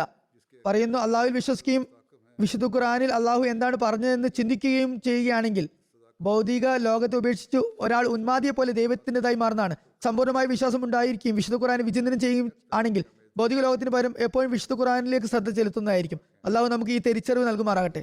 ആ മഹാത്മാവ് പറയുന്നു, ഇന്ന് ഭൂമുഖത്ത് സകല വെളിപാട് ഗ്രന്ഥങ്ങളിൽ വെച്ച് ഖുർആൻ മജീദ് മാത്രമാണ് ദൈവിക വചനങ്ങൾ എന്ന് ഖണ്ഡിതമായ തെളിവുകൾ മുഖേന സ്ഥാപിതമാണ്. അതിന്റെ മോക്ഷത്തെക്കുറിച്ചുള്ള പാഠങ്ങൾ തികച്ചും സത്യസന്ധവും പ്രകൃതിക്ക് അനുഗുണവുമായിട്ടുള്ളതാണ്. മോക്ഷത്തിന്റെ തത്വങ്ങൾ പ്രകൃതിക്ക് അനുയോജ്യമാകുന്നു. അതിന്റെ അധ്യാപനങ്ങൾ പരിപൂർണവും പ്രബലവുമാണ്. ശക്തമായ തെളിവുകൾ അതിന്റെ സത്യസാക്ഷ്യം വിളിച്ചോതുന്നു. അതിന്റെ കൽപ്പനകൾ സത്യാധിഷ്ഠിതമാണ്. അതിന്റെ അധ്യാപനങ്ങൾ എല്ലാ തരത്തിലുള്ള ഷിർക്കിന്റെയും ബിദത്തിന്റെയും സൃഷ്ടിപൂജയുടെയും മാലിന്യത്തിൽ നിന്നും സംശുദ്ധമാകുന്നു. അതിൽ തൗഹീദും ദൈവിക പ്രതാവും ദൈവിക സമ്പൂർണ്ണതകളും വെളിപ്പെടുത്തുന്നതിൽ ഒരു പ്രത്യേക ആവേശം കാണാം. അതിലുള്ള മറ്റൊരു മേന്മ എന്തെന്നാൽ അള്ളാഹുവിന്റെ ഏകത്വം അതിൽ ദൈവ സംശയത്തിൽ നിന്ന് തന്നെ നിറഞ്ഞ നിലയിൽ അത് ഉൾക്കൊള്ളുന്നു എന്നാണ്. ഒരു തരത്തിലുള്ള ന്യൂനതയും കുറവും അയോഗ്യതയുടെ കാര്യങ്ങളും അള്ളാഹുവിൽ അത് ആരോപിക്കുന്നില്ല. അത് ഒരു വിശ്വാസത്തെയും നിർബന്ധപൂർവ്വം അംഗീകരിക്കാനും ആഗ്രഹിക്കുന്നില്ല. ഈ വിശ്വാസത്തെ നിർബന്ധപൂർവ്വം അംഗീകരിക്കണമെന്ന് പറയുന്നില്ല, മറിച്ച് അതിനുള്ള തെളിവുകൾ സമർപ്പിക്കുന്നു. പറയുന്നു, വിശുദ്ധ ഖുർആൻ നൽകുന്ന അധ്യാപനങ്ങളുടെ സത്യസാക്ഷ്യത്തിലുള്ള കാരണങ്ങൾ ആദ്യമേ തന്നെ തെളിവ് ഉദ്ധരിച്ചുകൊണ്ട് അത് സമർപ്പിക്കുന്നുണ്ട്. എല്ലാ അർത്ഥങ്ങളെയും ആശയങ്ങളെയും തെളിവുകൾ മുഖേന സ്ഥാപിക്കുന്നു. എല്ലാ തത്വങ്ങളുടെയും യാഥാർത്ഥ്യം തെളിവുകൾ മുഖേന വിവരിച്ചുകൊണ്ട് ദൃഢബോധ്യത്തിന്റെ തലത്തിലേക്കും സമ്പൂർണ്ണ ദിവ്യജ്ഞാനത്തിലേക്കും എത്തിക്കുന്നു. ജനങ്ങളുടെ വിശ്വാസത്തിലും കർമ്മങ്ങളിലും വാക്കുകളിലും പ്രവൃത്തികളിലും ഉണ്ടായിട്ടുള്ള തെറ്റുകളും അശുദ്ധിയും കുറ്റവും കുറവും തുടങ്ങിയ എല്ലാ കുഴപ്പങ്ങളെയും പ്രകാശമാനമായ തെളിവുകൾ മുഖേന അകറ്റുന്നു. മനുഷ്യന് യഥാർത്ഥ നിലയിലുള്ള മനുഷ്യനായി മാറാൻ അനിവാര്യമായിട്ടുള്ള എല്ലാ മാന്യമര്യാദകളും അത് പഠിപ്പിക്കുന്നു. മനുഷ്യനായും തീരാനും മാന്യമര്യാദകളുണ്ട്. പ്രസ്തുത എല്ലാ മര്യാദകളും വിശുദ്ധ ഖുർആനിൽ കിട്ടുന്നതാണ്. ഇന്ന് എത്രമാത്രം ശക്തിയായി കുഴപ്പങ്ങൾ പരക്കുന്നുണ്ടോ അത്രമാത്രം ശക്തിയായി തന്നെ അതിനെ പ്രതിരോധിക്കാനും ഖുർആൻ ഊന്നൽ നൽകുന്നു. ഏതെങ്കിലും ഒരു കാലഘട്ടത്തിലെ കുഴപ്പങ്ങൾ മാത്രമല്ല അത് ഇല്ലാതാക്കിയത്, അത് അഭിസംബോധന ചെയ്തത്, മറിച്ച് ഓരോ കുഴപ്പവും പരക്കുന്ന അതേ ശക്തിയിൽ തന്നെ അതിനെ പ്രതിരോധിക്കാനും ഇന്നത്തെ കാലത്ത് പരക്കുന്ന ഫസാദും ഫിത്നകളെയും അത് അതേ മുറക്ക് തന്നെ ശക്തിയോടെ തന്നെ പ്രതിരോധിക്കാനുള്ള കാര്യങ്ങൾ അതിലുണ്ട്. അതിന്റെ പ്രതിവിധിയും ഖണ്ഡനവുമുണ്ട്. അതിന്റെ അധ്യാപനങ്ങൾ വളരെ ചൊവ്വായതും ശക്തിവക്തും ഋജുവായതുമാകുന്നു. അത് പ്രകൃതിയുടെ കൽപ്പനയുടെ ദർപ്പണമാകുന്നു. പ്രകൃതി നിയമങ്ങളുടെ പ്രതിച്ഛായാകുന്നു. കാഴ്ചയുള്ള ഹൃദയങ്ങൾക്കും ഉൾക്കാഴ്ചയുള്ള അന്തരങ്ങൾക്കും അത് പകൽ സൂര്യനെ പോലെ പട്ടാപ്പകൽ പോലെ വ്യക്തമാകുന്നു. അതായത് പ്രകാശം വിതക്കുന്ന സൂര്യനെ പോലെയാണത്. ബുദ്ധിയുടെ കാര്യങ്ങളെ വിശദീകരിക്കുന്നതാണത്. അതിന്റെ കുറവുകളെ എല്ലാം അത് നികത്തുന്നു. ബുദ്ധിയുടെ കാര്യങ്ങൾ സംക്ഷിപ്തമായിരിക്കും. അതിനെ വിശദീകരിച്ച് വിവരിക്കും, അതിന്റെ കുറവുകളെ പൂർത്തീകരിക്കുകയും ചെയ്യുന്ന ഗ്രന്ഥമാണിത്. അള്ളാഹു നമുക്ക് വിശുദ്ധ ഖുർആനെ ശരിയാവണ്ണം പ്രാവർത്തികമാക്കാനും അതിന്റെ അധ്യാപനം അനുസരിച്ച് പ്രാവർത്തികമാക്കാനും അതിനെ മനസ്സിലാക്കാനും നമ്മുടെ ജീവിതങ്ങൾ അതനുസരിച്ച് രൂപീകരിക്കാനും നമ്മുടെ ജീവിതങ്ങൾ അപ്രകാരം ചിലവഴിക്കാനും സൗഭാഗ്യം നൽകുമാറാകട്ടെ. റമദാനിൽ ചെയ്യുന്നത് പോലെ റമദാന് ശേഷം അള്ളാഹുവിന്റെ അനുഗ്രഹങ്ങളിൽ നിന്നും പ്രയോജനം ഉൾക്കൊള്ളാനുള്ള ഈ ശ്രമങ്ങൾ തുടർന്നു പോകേണ്ടതുണ്ട്. റമദാനിൽ ജമാഅത്തിന്റെ എതിരാളികളുടെ ദ്രോഹങ്ങളിൽ നിന്ന് രക്ഷപ്പെടാൻ പ്രത്യേകമായി ദുആ ചെയ്യുക.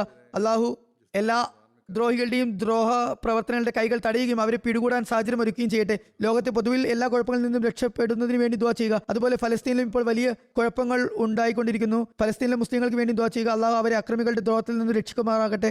മുസ്ലിം നേതാക്കന്മാരും തങ്ങളുടെ വ്യക്തിപരമായ വ്യക്തി താല്പര്യങ്ങൾക്ക് ഉപരിയായി മുസ്ലിങ്ങളുടെ പൊതുവായ നന്മയെ സംരക്ഷിക്കാൻ വേണ്ടി അവർക്ക് ബുദ്ധി നൽകുമാറാകട്ടെ. അള്ളാഹു ഈ റമദാനിൽ നമുക്ക് വേണ്ടി കാരുണ്യത്തിന്റെയും അനുഗ്രഹത്തിന്റെയും കവാടങ്ങൾ പൂർവോപരി നല്ല നിലയിൽ തുറന്നു വെക്കുമാറാകട്ടെ.